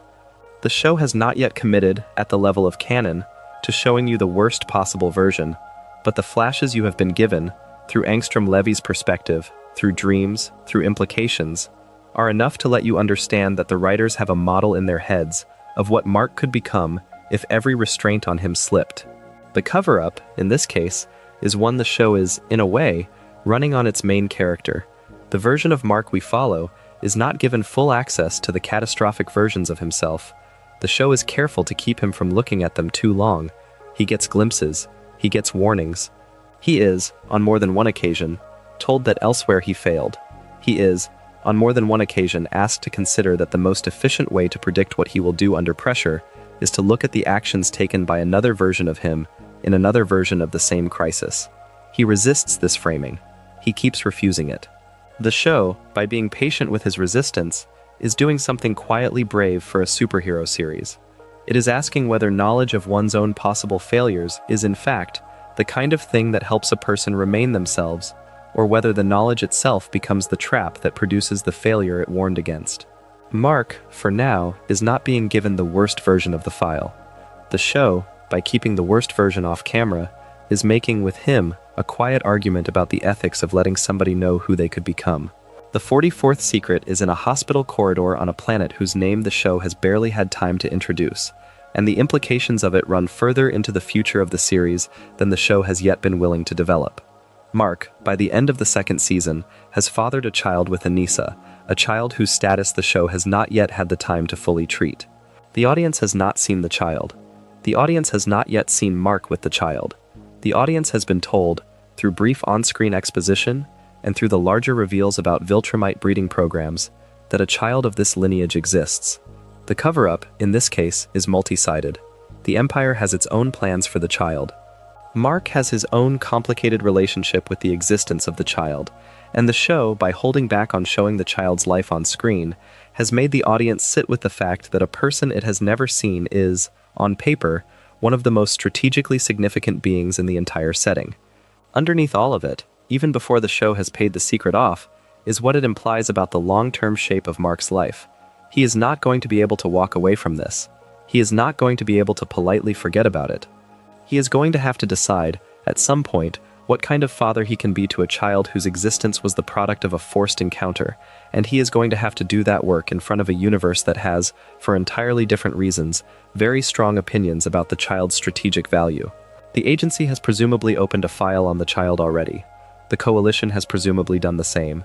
The Empire has, almost certainly, already begun planning the child's eventual role. The only person who has not yet been allowed to think clearly about it is Mark. The 45th secret is one of the show's quietest, and the most efficient way to understand it is to consider the question of what happens to Conquest after his fight with Mark. The Empire's first official response to Nolan's defection is shut down by a single beating, but the body it is being delivered through is not, in the strict sense, dead at the end of it. The show has implied, with the kind of restraint that is usually used to keep an option open, that Conquest survived, possibly, probably, quietly. The agency, in possession of the body, or the version of it that remains, has decisions to make about how to handle a Viltrumite who is, at this point, the closest thing the planet has to a prisoner of war in active enemy custody. The cover-up, in this case, is operational and ethical at once. The agency is not going to publicly admit to having a Viltrumite in its custody. The agency is not going to publicly admit to studying his physiology. The agency is not going to publicly admit to the calculations being made about what could be learned, in the long term, from access to a body whose biology is the closest thing to a counter-Viltrumite asset the Earth currently possesses. The show, by keeping the camera away from this question for most of its runtime, lets the audience understand that there are likely entire rooms of the Global Defense Agency the audience has not yet been allowed to walk through. Every Viltrumite or partial Viltrumite body the show has had access to has, almost certainly, generated a file. Every file has, almost certainly, generated a research program. Every research program has, almost certainly, generated a list of people on the inside who know about the program, and a much longer list of people on the outside who do not. The agency's containment of Viltrumite material is, in the long term, one of its largest secrets, and the show has not yet committed to telling you how large. The 46th secret is the family that Alan the alien has barely been allowed to discuss, and the show, by being patient with him, has let you see that he has been compartmentalizing. There is a partner in his life back home, somebody who appears in the source material as a meaningful long-term presence, and the show has begun, very gently, to gesture at her existence at the edges of his Earth visits. In the show's version, the relationship has only barely begun to be visible, But the small gestures already there, the way Alan talks about his life off Earth, the way certain conversations end before they go any further, the way certain mentions of distant figures slip into his speech, suggest a personal life that he has decided, for reasons he has not yet been willing to share, to keep partitioned away from Mark. The cover-up, in this case, is the most ordinary one in the show. It is the way somebody keeps a friend in one column and a partner in another, because the friend is a person who needs Alan to be a certain kind of presence in his life, and that presence does not survive being complicated. The deepest version of this is not anybody's malice. It is the way Alan has decided that the most helpful thing he can be for Mark is a friend whose own life does not show up in their conversations. He is wrong about that. Mark, by the time he finds out, is going to be hurt about it. But the show is honest enough to let Alan make the decision in real time, and the audience is given the kindness of understanding why he made it. The 47th secret is the deal Mark accepts at the end of the first season without ever quite calling it a deal, and the show, by being patient with the consequences of it, has let you see how comprehensively Cecil restructured Mark's life in those last few minutes of the year. After Nolan leaves Earth, after the world's strongest man has put his son in the hospital and walked away to do whatever he was going to do next, Cecil sits down with Mark in a conversation that, on the surface, is about offering support. Cecil offers a job. Cecil offers a salary. Cecil offers continued access to the kind of intelligence that allows Mark to actually find the people he wants to find. The way Cecil frames this is as friendship. The way the scene plays is as friendship. What the agreement actually is, on a careful reread, is an employment contract. Mark, by accepting it, becomes an asset on the books. Mark, by accepting it, agrees to be deployed according to priorities the agency sets. Mark, by accepting it, accepts a series of operational rules that limit his ability to act independently of agency planning. The omission, here, is that the deal was sold as something else. Cecil did not present it as a contract. Cecil presented it as a hand on a teenager's shoulder. The show, in the seasons that follow, lets you see exactly how that contract gets enforced. Every time Mark deviates from agency priorities, the conversation that follows is conducted in the language of disappointment, rather than the language of discipline. And the language of disappointment is more efficient, because it lands on the parts of Mark that have not yet built a defense against it. Mark spends a long time as Cecil's employee without ever quite admitting to himself that this is what he is, and the agency benefits enormously from his refusal to use that word. He is paid in trust. He works for trust. He does, when asked, what the agency needs him to do, and the most successful instrument of his containment, more than any protocol in any folder, is the fact that he believes the person doing the containing genuinely cares about him. Cecil does in fact care about him. That is precisely why the technique works. The 48th secret is in the cells of the people Nolan used to call his friends, and the show, in its quiet but precise treatment of the Reanimen program, has begun to let you see who the agency actually used to build it. Some of the bodies that the program reanimated were not strangers. Some of them were people Nolan had been working with for years. Some of them were people the original Guardians of the Globe had stood next to. The agency, in its calculation that the dead are a resource, made decisions about who was eligible for reuse, and the people who were the most efficient candidates for reanimation were the people whose physiology had already been augmented by their previous careers. The Reanimen suit that the show eventually puts onto a recovered, partially restored body in the second season is one of the most disturbing payoffs of this calculus, because what you are looking at, when you finally see it animated, is the corpse of a man whose face you remember from his life, dressed up to keep working. The cover-up, in this case, is layered. The family thinks the body has been respectfully interred. The agency does not correct that belief. The reanimated subject does not, in any meaningful sense, get to decide. And the colleagues who work with the reanimated subject in the field are asked, by the agency, to treat the resulting unit as if it were a different person, because treating the unit as if it were the man it used to be would be too cruel to maintain operationally. The deepest version of this secret, by the time the show works through it, is that the agency has, in effect, decided that grief itself is inefficient. Bodies that could be used to keep saving the world should not be allowed the indignity of a funeral. The deaths of these heroes are, in effect, being denied to them. The 49th secret is in a series of small promises that Mark makes to his mother across the first 3 seasons, and the show, with the patience it has shown for both of them, has let you see what those promises cost. Debbie asks for very little. She asks, in the moments she does ask, for him to come home. She asks for him to be honest with her. She asks for him to not become his father. Mark, in the moments he is asked, makes all the right answers. He says he will. He means it when he says it. The show, by being honest about what his life is actually like, lets you see that he keeps very few of those promises in the precise form they were made. He misses dinners. He omits the truth about specific missions. He becomes, in the back half of the second season especially, more like his father in the small textures of his daily life than he can comfortably admit. The cover-up, in this case, is mostly accidental. He is not setting out to deceive her.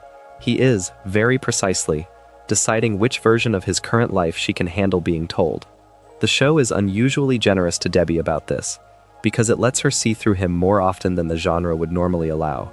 She knows when he is editing. She knows, often, what he is editing out. She has, after all, lived with a man who was running a much more profound version of the same compartmentalization, and she has, by the time her son starts doing it, developed an instinct for what it looks like from across a table. The deepest version of this secret is that the show is, very gently, asking whether Mark has been able to learn the lesson his mother is trying to give him. The pattern is not new. The pattern is generational. The show, by tracking it in real time, is making one of its quietest arguments about how the secrets of one Grayson keep molding the silences of the next. The 50th secret is in the columns of an annual budget that no civilian gets to see, and the show, by being patient with the scale of the agency, has let you understand that the entire institutional apparatus running Earth's hero community is funded at a level that is, in itself, classified. The number of helicopters that get flown to a single GDA incident is large enough that, on a quiet rewatch, you can see the costs accumulating. The number of operators in the field is, on the same kind of rewatch, surprisingly high. The agency has, in addition to its standing roster of heroes, a deep bench of pilots, analysts, medical staff, mechanics, communications staff, transport drivers, and quiet office workers who never appear on the screen for more than a moment, but whose collective presence is what allows the agency to do what it does. The cover-up in this case is fiscal. The agency's actual budget does not show up in any line item the public could find. The way the show treats the cost of the agency's interventions is the way a long-lived intelligence service treats them, which is by not auditing them publicly at all. Every fight Mark wins, every hostage rescue the team executes, every reanimated experiment that goes wrong in the field, costs money. That money comes from somewhere. The somewhere is, in the show's quietly accumulating implication, a discretionary fund inside the United States budget, large enough that hiding it requires a cover-up of its own. At the bottom of all this is what it implies about the political economy of the show's universe. The public knows there are heroes. The public does not know how expensive the heroes are. The public would, almost certainly, not vote for the agency that pays for them if the bill were itemized. The agency, by keeping the bill out of public view, is protecting the public's ability to keep loving the heroes the public can see. The 51st secret is in the working hours of two men with green skin in a converted lab, and the show, in its careful treatment of them, has let you understand that the Mahler twins are, at least some of the time, on retainer. The agency has not destroyed them. The agency has not forced them to abandon their work. The agency has, on multiple occasions across the show's run, found their services useful. When the agency needs a clone, the Mahlers are there. When the agency needs a piece of biological engineering done quickly and without paperwork, the Mahlers are there. When the agency needs a body to be replaced without anybody on the outside noticing the replacement, the Mahlers are there. And the show, in the way it stages their reappearances, is honest about what the relationship is. It is contractual. The agency gets the science. The Mahlers get the lab, the materials, and a certain measured tolerance for the kinds of work they like to do for their own reasons. The cover-up, in this case, is professional. The agency does not advertise its use of contractors who are, by any reasonable definition, also criminals. The Mahlers do not advertise the work they do for the agency because the rest of their reputation would suffer if it were known they were on the public payroll. The deepest version of this secret is what it implies about how the agency builds its capacity. The agency does not, on its own, have the talent to do everything the show requires of it. The agency depends on a quiet ecosystem of contractors, defectors, scientists whose ethics it has overlooked, and prisoners whose talents it has decided to monetize. The Mahler twins are, in that ecosystem, two of the most visible nodes, and their continued operation outside of any conventional prison is, by itself, a cover-up the agency considers worth running. The 52nd secret is the most recent thing the show has been willing to imply about how the agency makes use of D.A. Sinclair, and it is one of the most morally clean illustrations of how the agency thinks. The graduate student who built the original Reanimen is, by the second season of the show, not in prison in any sense the public would understand. He is on staff, he is, in the language of the agency, a research asset. He is given the same kind of carefully classified independence that the Maulers have, with the same kind of monitoring, and he is expected, in return, to keep delivering technological advances that the agency could not get anywhere else. The cover-up, in his case, is the most direct possible inversion of justice. A man who, in any ordinary court, would face the rest of his life in a maximum security facility is instead given a salary and access to subjects. The show, by letting you see his lab, makes you understand that the work is continuing. The patients have changed, the chains of authority have changed, the basic shape of what he is doing has not. The deepest version of this secret is the way the agency frames it to itself. From the agency's point of view, the work was happening anyway, the talent existed.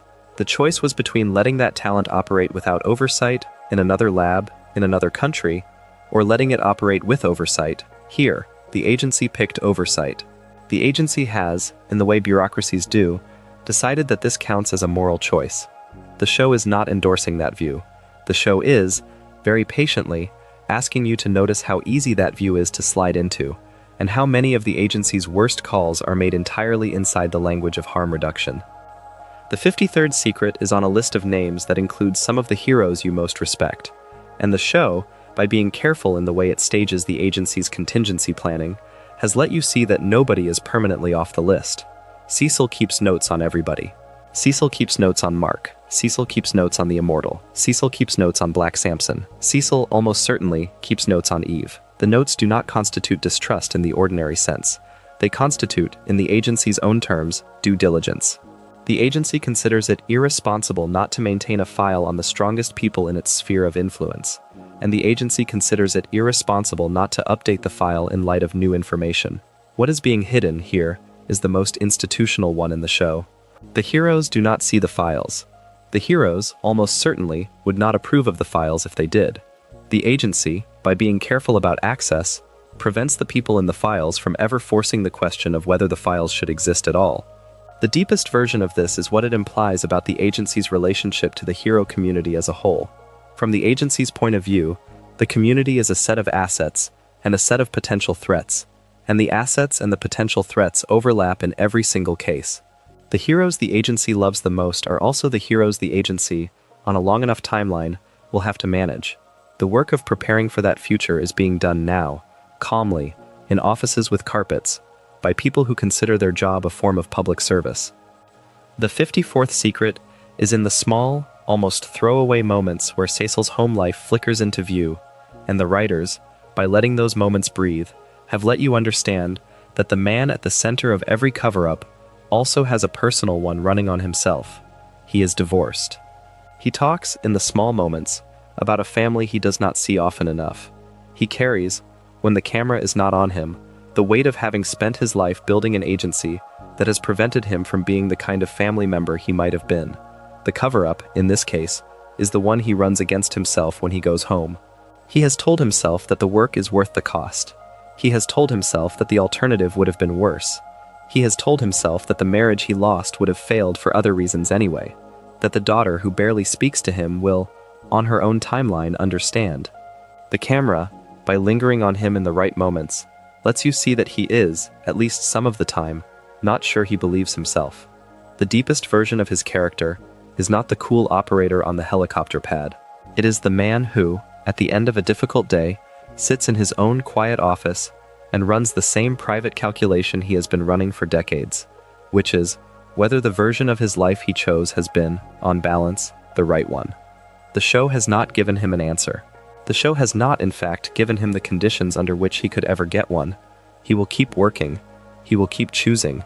He will, by his own design, never see the version of the world in which he did not, and so the question of whether his choices were correct will remain, for him, the most permanently unanswerable cover-up of his career. The 55th secret is the running count nobody on screen keeps out loud, and the show, by being honest about the violence Mark is capable of, has let you understand that he has, by the third season, killed more people than the agency is prepared to admit. The number is not, by the standards of the genre, exceptional. He is not a mass murderer. He is not a serial offender. He has, in the specific contexts of specific fights, killed beings whose deaths the show treats with the moral weight they deserve, and he has, in the moments after those fights, gone back to a life that has not been institutionally restructured to account for the deaths. The cover-up in this case is generous. The agency does not publicize the body count. The team does not press him on it. Eve, in the moments she has been allowed to see what he has done, has chosen, with great difficulty, not to walk away. Debbie has not been told the full version. The show, by letting these omissions sit on screen, is making a quiet point about how heroes get protected. The most famous version of this protection in fiction is the moment in a story where a sidekick or a love interest hides a body for the lead character. The show is doing something more institutional than that. It is showing you that the entire architecture around Mark, the agency, the press team, the team itself, the people closest to him, are all, in various ways, helping him not have to think about the number. What this points toward is what it would do to Mark if he were ever made to add it up. The show has not yet asked him to. The show has, by way of Angstrom Levy, made it clear that other versions of him have been asked, and the result, in those other versions, has not been good. The 56th secret is in a tank of water, and the show, in its careful treatment of the Guardians who fell on the first night, has let you understand that one of the casualties was a head of state. The Aquarius the original Guardians had on their roster was, by most accounts of the show's lore, royalty. He was the official representative of an undersea civilization that has a long, formal relationship with the surface world, and his death, beyond being a personal tragedy for his team, was, by the standards of his people, an assassination of a foreign dignitary. The cover-up of his death by the agency is one of the most diplomatically delicate operations the show implies without quite showing. The official story given to his people was, in all likelihood, a sanitized version of the truth. The investigation, on the Atlantean side, was almost certainly managed in the same kind of careful, classified way that the surface investigation was managed. The two governments, surface and undersea, have spent the show's runtime maintaining a polite peace that is, in some sense, the product of a mutually accepted lie. The deepest version of this secret is what it implies about the larger geopolitical structure of the show's universe. The Atlantean civilization has, by its own internal record, lost a king to the surface. The surface, by its own internal record, has lost a guardian to one of its own. Both sides have, by mutual consent, agreed not to dwell on what the other side did or did not do. That arrangement holds for now. The show has not yet, at the time of writing, committed to whether it will continue to hold.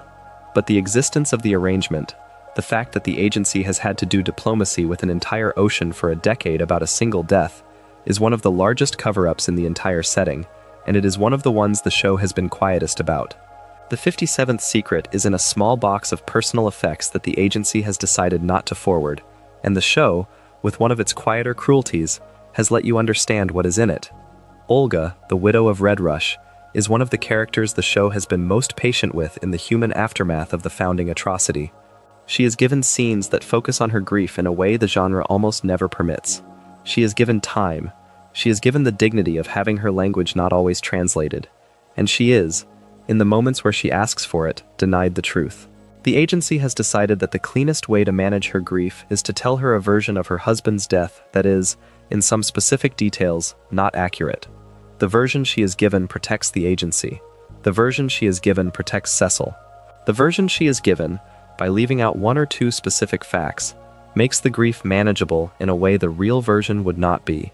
The cover-up, in her case, is one of the most morally direct in the show, because the consequences of it land entirely on a person who has no way to ask for a second opinion. She is given the version that she can use. She has to live with it.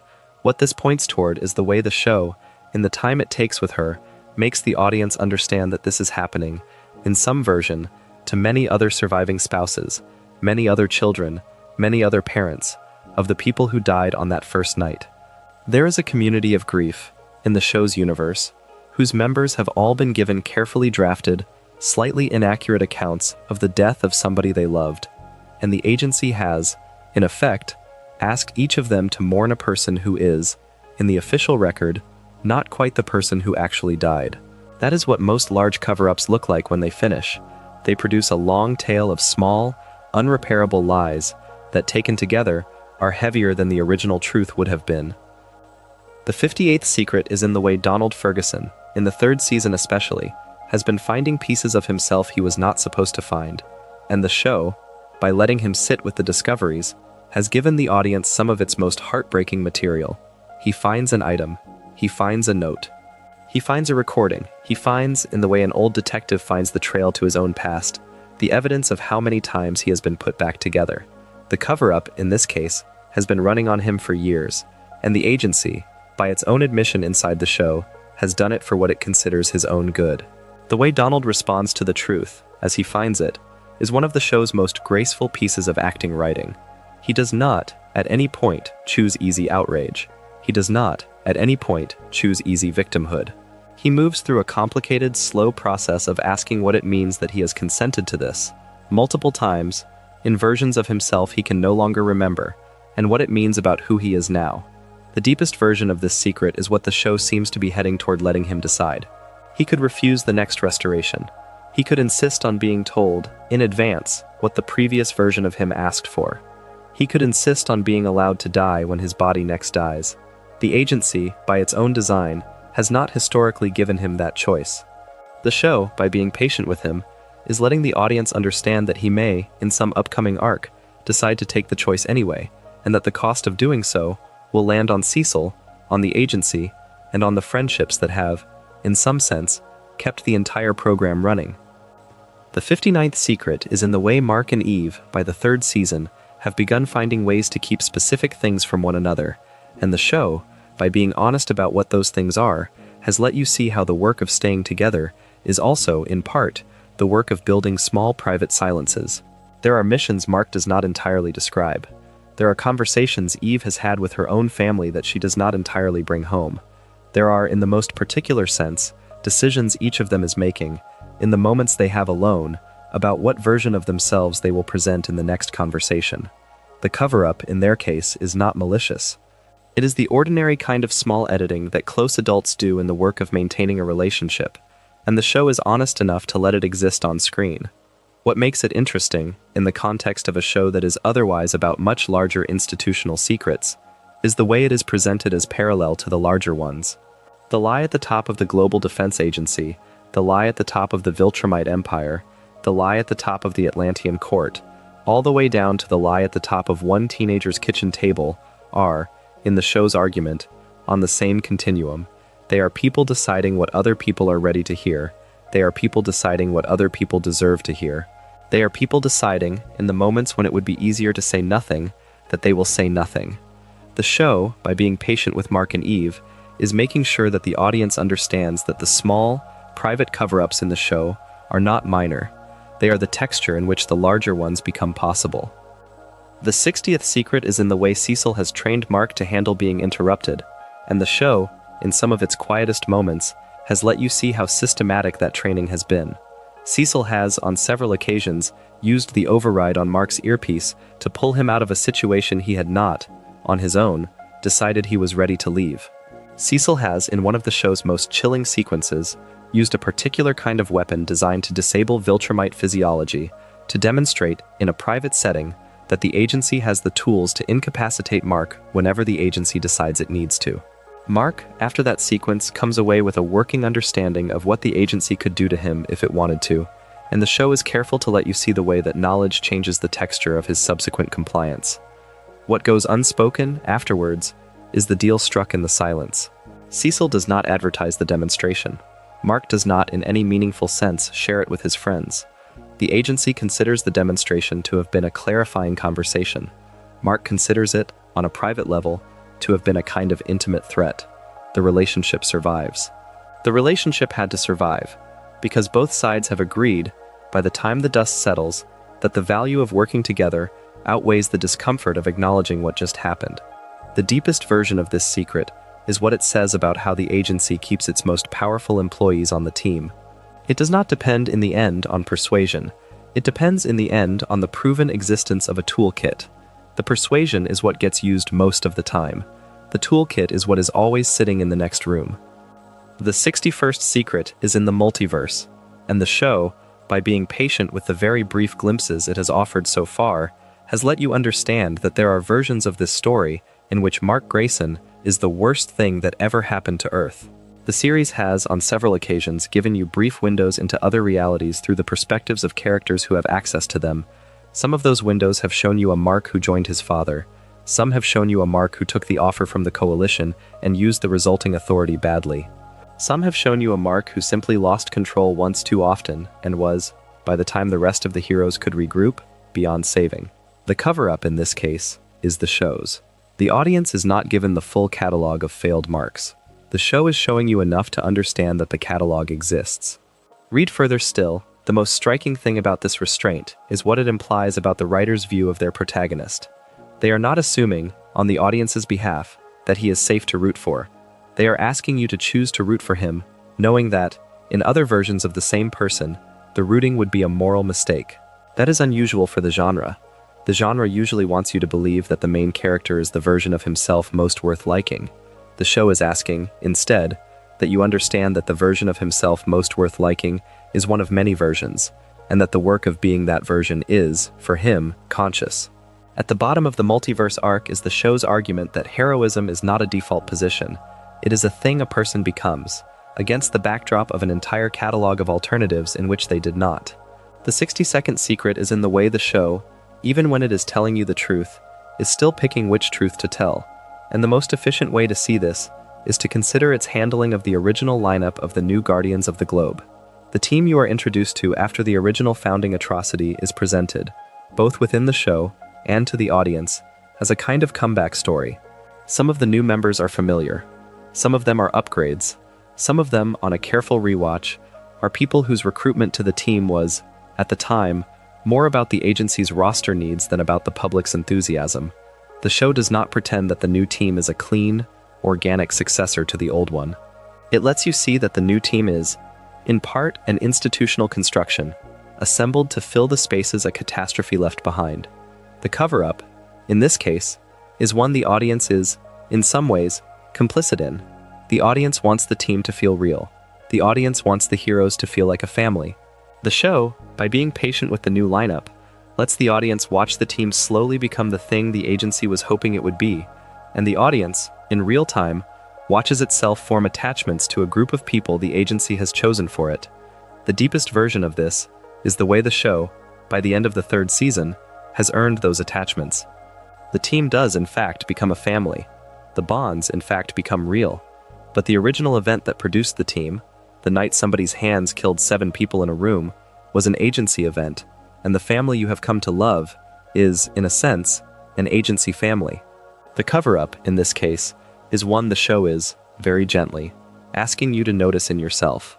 The 63rd secret is the one that happens inside Robot's head, while the team is still treating him as a friend, and the show, by being patient with his arc, has let you see how long the cover-up has been running. Rudy, by the time the third season catches up with him, has decided that the only way to actually achieve the version of the world he wants is to stop asking permission from the people whose permission he was previously trying to earn.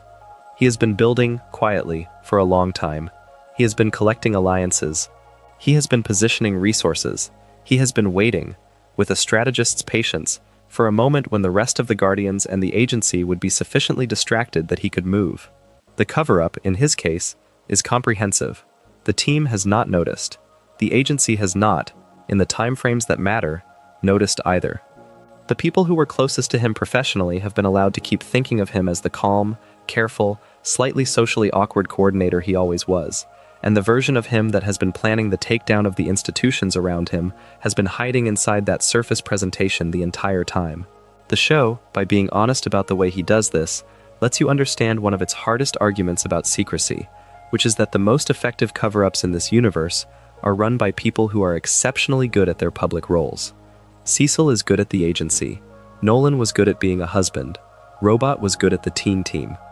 The good performance is the cover. The good performance is what makes the audience around the performer say, when the truth finally arrives, that they had no idea. The show is asking, by the end of the third season, whether anybody in the cast is operating without a similar layer underneath, and the answer the show seems most committed to is that almost nobody is. The 64th secret is in a room with a single body on a slab, and the show, by the way it stages the moment Robot finally has the body he wanted, has let you understand what he was willing to accept to get it. The new body, the adult, healthy, conventionally attractive form that the character finally occupies, was not, in any clean sense, his to take. The source of it, in the show's careful staging, is a question the writers leave you to sit with.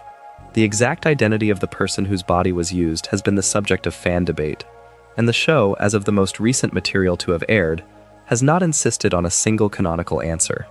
There are arguments for several candidates. There are arguments in the comic that point to a specific source.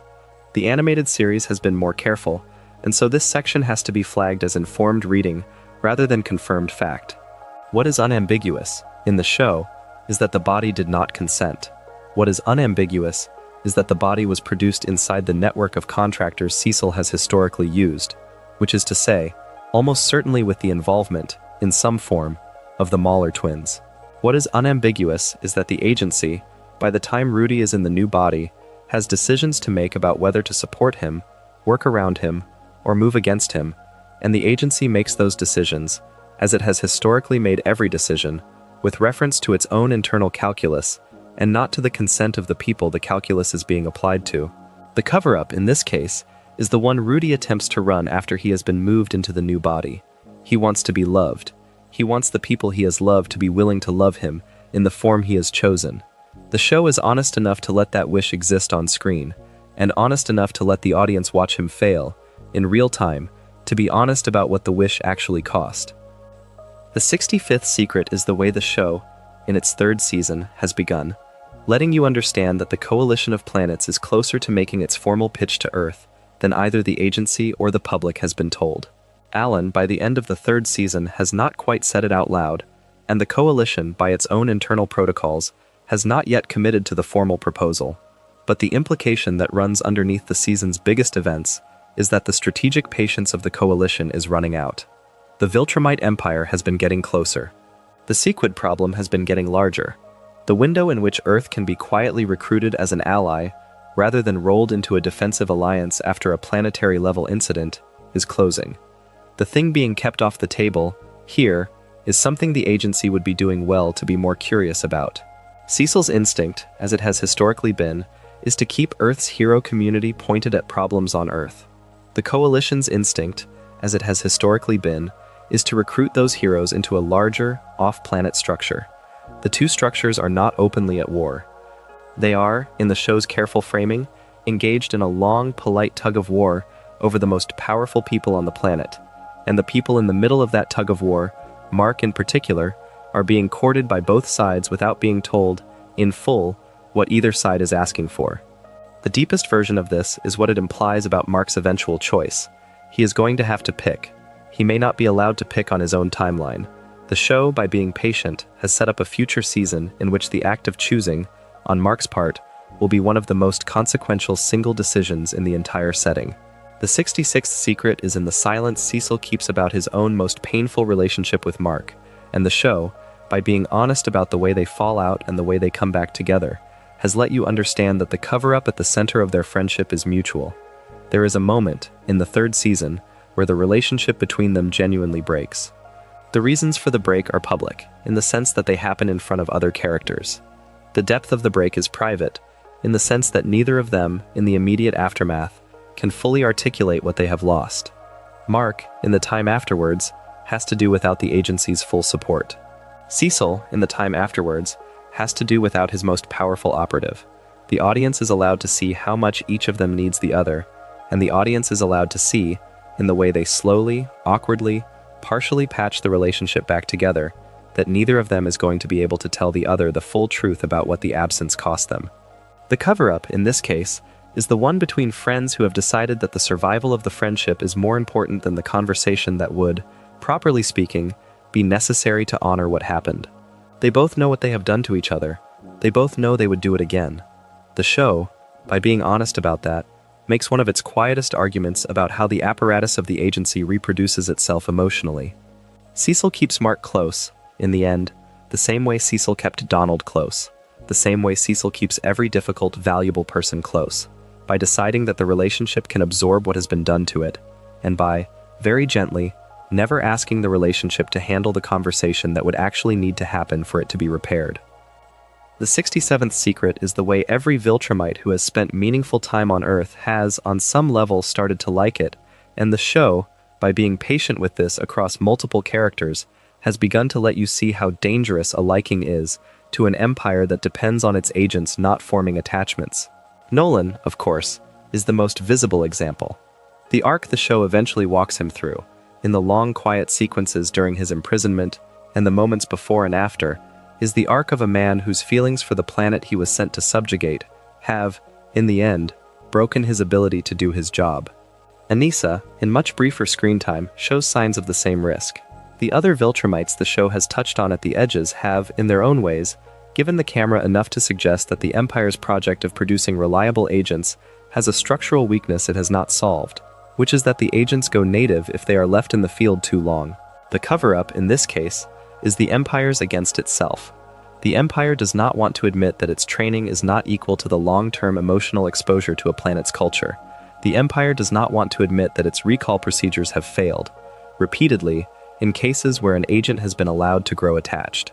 The Empire, in the show's slow expansion of the Viltrumite roster, has not, at the time of writing, been willing to publicly acknowledge how many of its previous campaigns ended for the same reason. The deepest version of this is the show's quiet optimism. The Empire is not, by its own metrics, succeeding the way it tells itself it is. The agents keep failing because the planets keep getting under their skin. The work of conquering, in this universe, is in fact harder than the agency that does it has been willing to admit, and the most likely cause of the Empire's eventual collapse, the show seems to be implying, is not external force. It is the accumulating internal cost of running a program that depends on producing affection-proof operatives in an environment that keeps producing affection. The 68th secret is in the small, almost throwaway moments where the show lets you see how deeply embedded its other agency assets are inside ordinary American life, and the show, by being patient with that texture, has let you understand that the agency is much larger than its dedicated heroes. There are operatives who work in plain clothes. There are operatives who work in scientific roles in universities. There are operatives who work in journalism, in publishing, in the offices of small newspapers in cities where the agency has decided it needs to keep tabs on local incidents. What is being managed, here, is the entire structure of public information.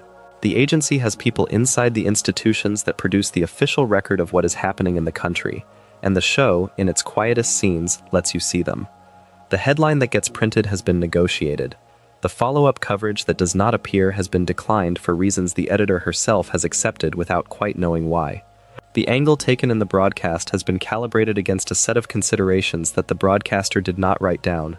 Underneath all of it is what this implies about the public's actual information environment. The country in the show is not, in any meaningful sense, being told a series of straightforward lies.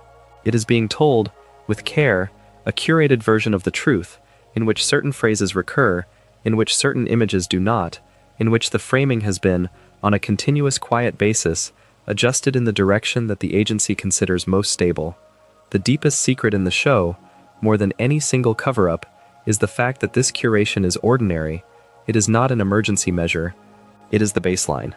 The 69th secret is in the way the show, especially by the end of its third season, has started letting Mark and Eve talk to each other about their place in this larger structure, and the show, by being careful with their conversations, has let you understand that they have begun to figure out the size of the lie they are inside. They do not in any single scene name everything. They do not in any single scene lay out the full case. They circle it, they approach it, they, in the quiet moments after a fight, say things about Cecil they would not have said 2 seasons earlier. They, in the quiet moments after a press appearance, joke about the version of themselves that the public is being given. The cover-up, in their case, is starting to come apart from the inside. They are not yet ready to act on what they understand. They are not yet ready to say it in any room where Cecil could hear them. They are not yet ready, possibly because there is no good plan to be ready with, to do anything other than continue to participate while keeping their private notes.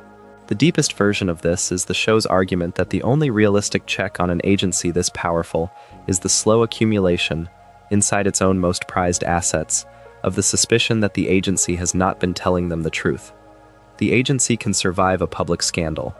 The agency cannot, in the end, survive its strongest operatives deciding, in private, that they would prefer to work elsewhere.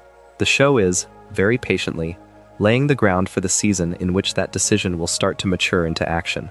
The 70th secret is the one the show, in its careful, melancholy way, has been making about itself all along, and it is the most efficient summary of why the series feels, at its best, so much heavier than the genre it is technically working in. Invincible is, on its surface, a superhero story. It has fights. It has costumes. It has cosmic stakes. It has the satisfying visual grammar of a long-lived comic franchise.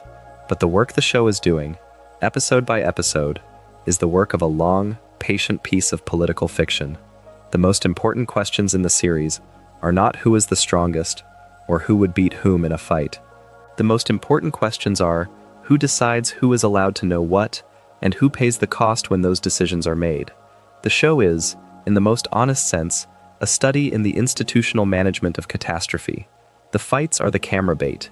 The conversations, especially the ones held in private offices and in kitchens, are the substance.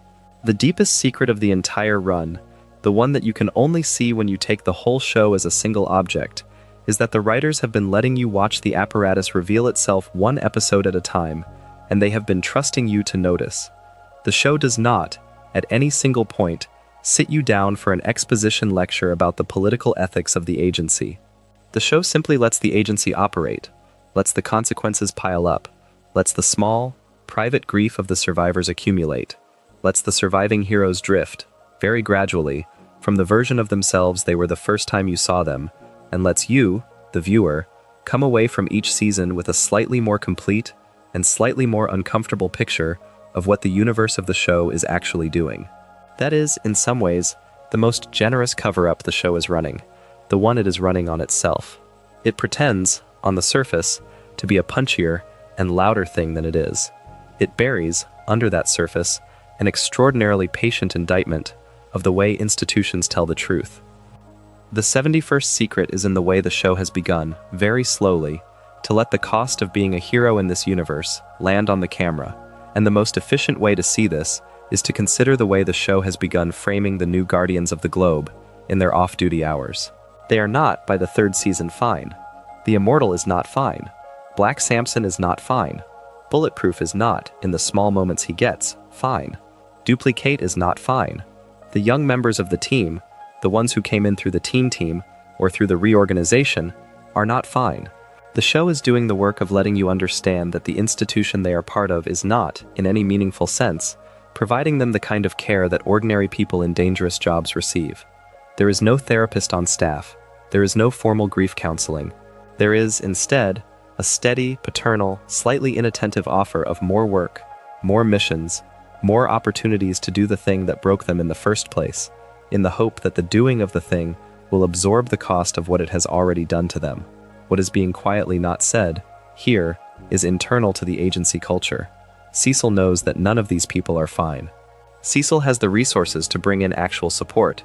The agency does not bring in actual support, because the agency considers the appearance of needing support to be a security risk, and because the agency considers the offer of support to be the kind of thing that, if it were offered, would change the relationship between the agency and the operative in ways the agency would prefer to avoid. The deepest version of this secret is the way the show has been quietly tracking the human cost of the agency's understaffed, under-supported approach to the well-being of its own people. The heroes are not, in any honest sense, healthy. The agency is not, in any honest sense, helping them. The work continues because the work, in this universe, always continues. The 72nd secret is the one the show has been refusing to underline, and which is in some ways, the heaviest thing it does. The hero genre is supposed to deliver, in the end, a story in which the people on the right side win. The show, by being honest about the structure of its own universe, has been letting you see that there may not be a clean version of winning available. The Empire is enormous. The agency is compromised. The coalition is exhausted. The personal lives of the people on the right side, by the time the series has been letting them rest in a few quiet scenes, are in the kind of slow accumulating disrepair that real people experience, and that genre television usually does not let its leads experience for long. The show has not, at the time of writing, committed to giving any of its main characters the kind of triumphant landing the genre would normally guarantee. It has not, in fact, ruled out an ending that is closer to a quiet, costly, partial truce than to a victory. The cover-up, in this case, is what the genre itself has always done to the audience. The genre has trained you to expect a clean win. The show is, very gently, asking you to consider the possibility that the version of the story it is telling is not a story about winning, but a story about not losing as much as you might have, and about deciding, on the way through, whether the people you are doing the work with are people you would still want to know after the work is done. That is a different kind of hope than the genre normally sells, and it is a quieter one, and it is, in some way, the secret at the center of everything else the series is doing. The 73rd secret is the most personal one, the one that lives at the kitchen table in the Grayson house in the seasons after the betrayal, and the show, by being patient with all three Graysons, has let you see how the family has reorganized itself around the absence of the person who used to sit at the head of it. Debbie has had to become the only person at the table who knows what Nolan was. Mark has had to become, in a strange inverse, the person at the table whose body is the closest existing proof of who Nolan was. Oliver, eventually, by being born into the household, becomes the one person at the table who is being given the version of the family story that the family has decided he can handle. There is, by the third season, a careful and entirely loving cover-up running inside the house, in which the older two members of the family have decided what the younger one is allowed to know and at what pace, and the younger one, in the way younger family members do, is figuring out enough on his own that the older two are going to have to revise their plan. The show, by being gentle with these scenes, has done something the rest of the show could not. It has shown you that the same instinct towards secrecy that runs the agency, the Empire, and the Multiverse is also, in a smaller, sadder, more human form, running the family at the center of the entire series. The Graysons do not lie to each other to protect anybody else's national security. They lie to each other to protect their own ability to keep loving each other, and the show is honest enough to let you understand that, even at this most intimate scale, the work of telling the truth is harder than the work of editing it. The 74th secret is the one the show has been able to make most efficiently, because it has refused, on principle, to ever name it out loud, and the most accurate way to recognize it is to think about the small, recurring, almost invisible pattern of conversations that get cut off before they reach the question the audience can already feel coming. There is a long history, in this universe, of characters being silenced not by force, but by interruption. Debbie almost asks Nolan about the books. Donald almost asks Cecil about the restorations. Mark almost asks his father, in one of the long, quiet talks before the final fight of the first season, the question that, if he had asked it, would have ended that conversation in a different way. Eve almost says, in any of several scenes, the thing she has been working her way up to saying about her family. The show, by being patient with these moments, has been making a very quiet argument that the most efficient way to keep a secret in this universe is not to lie. The most efficient way is to make sure the question never gets finished. The other person at the table does the rest. The cover-up, in this case, is a kind of social technology rather than a story. It is the way every group of people in this universe has, on some level, agreed not to make each other complete the question that would force a hard answer. The deepest version of this secret is the show's argument that the same technology runs every institution it has touched. The agency runs it, the Empire runs it, the marriages run it, the friendships run it, the teams run it. The version of the story you are given, by every character in the show including the ones you love the most, is partly the product of the questions they chose not to allow to finish being asked. The 75th secret, the last one before we let the camera pull back, is the one the show has been entrusting to you the entire time. By the time you have watched all of the seasons that have aired, you, as a viewer, are in possession of more truths about this universe than almost any single character inside it. You know what Cecil knows. You know what Mark does not. You know what the Empire is doing on multiple planets. You know what is happening inside Robot's chest cavity. You know what the agency is doing to the bodies of the dead. You know, by the time you reach the third season, more about the structure of this world than anyone except possibly the most senior writers behind the camera. The cover-up, in this case, is the one you have been performing on the characters by virtue of being on the other side of the screen. You cannot tell Mark. You cannot tell Debbie. You cannot tell Donald. You sit on the information, the way every other holder of dangerous information in this universe has had to, and you carry it forward into the next episode. The deepest version of this is the show's gentlest, most patient gift to the audience. It has spent its entire run training you to feel what it is like to be the one in the room who knows, and to feel what the cost of knowing actually is. By the time you reach the end, you are not just watching a story about cover-ups. You are participating in one, the relatively small, relatively kind one, that exists between a show and the people who love it. The show is telling you the truth at the speed it thinks you can handle, and you, by continuing to watch, are agreeing to be the one in the room who knows. So if all of this is the architecture, if the secrets and the cover-ups and the small private lies and the large institutional ones are not a side note to the show but the structure of it, then the work the series is doing is, in the end, a quietly hopeful one. The truth is not, in this universe, easily reachable. The truth is being managed, at every level, by people whose intentions range from the genuinely benevolent to the brutally indifferent. The work of being a person inside this kind of universe is the work of slowly, carefully, gently, refusing to let the silences win. The work is the work of finishing the question. The work is the work of asking again. The work is the work of, in the moments after you have been given a story, gently asking whether the story is actually the entirety of what happened, and whether the people who handed it to you would still hand it to you in the same form if they thought you were ready to hear the next layer. That is the work the show is asking its main characters to do, and that is the work the show, in its quiet and patient way, has been asking the audience to do alongside them. It is not, in the end, an action genre. It is, in the form of an action genre, a meditation on how truth survives inside institutions that have decided, almost by default, that the truth is something the people they protect cannot be trusted with.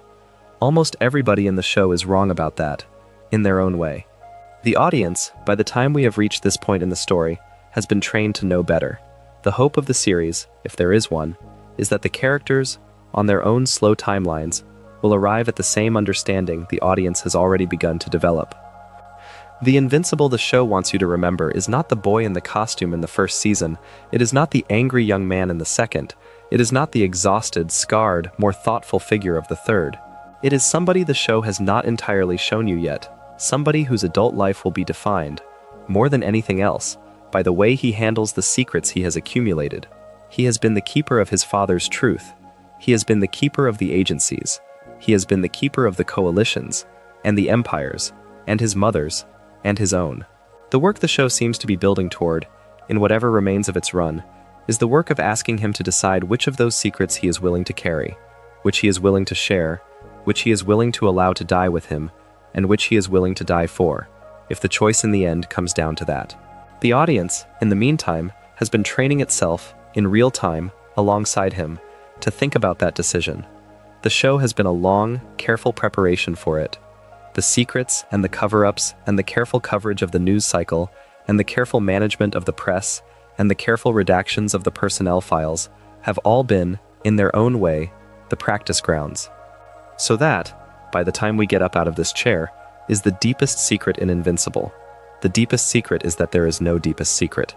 There is, instead, a long, accumulating, generous, exhausting, sometimes funny, sometimes brutal accounting of every small lie that has been told in this universe by people who, for the most part, did not want to be telling it.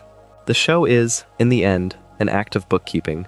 It is the careful tracking of every cover-up that has been run and every cost that has been paid, by every character, on every world the camera has been willing to visit. The work the series has been doing has been the work of patiently, calmly, almost lovingly putting all of those entries onto a single page, so that, by the time it is finished, the audience will be able to see, in one place, the entire ledger. And if you have been listening to all of this from a quiet room at a quiet hour, with the lights low and the world outside very far away, then the show, in a strange and unhurried way, is also telling you something about how to live with the small cover-ups in your own life.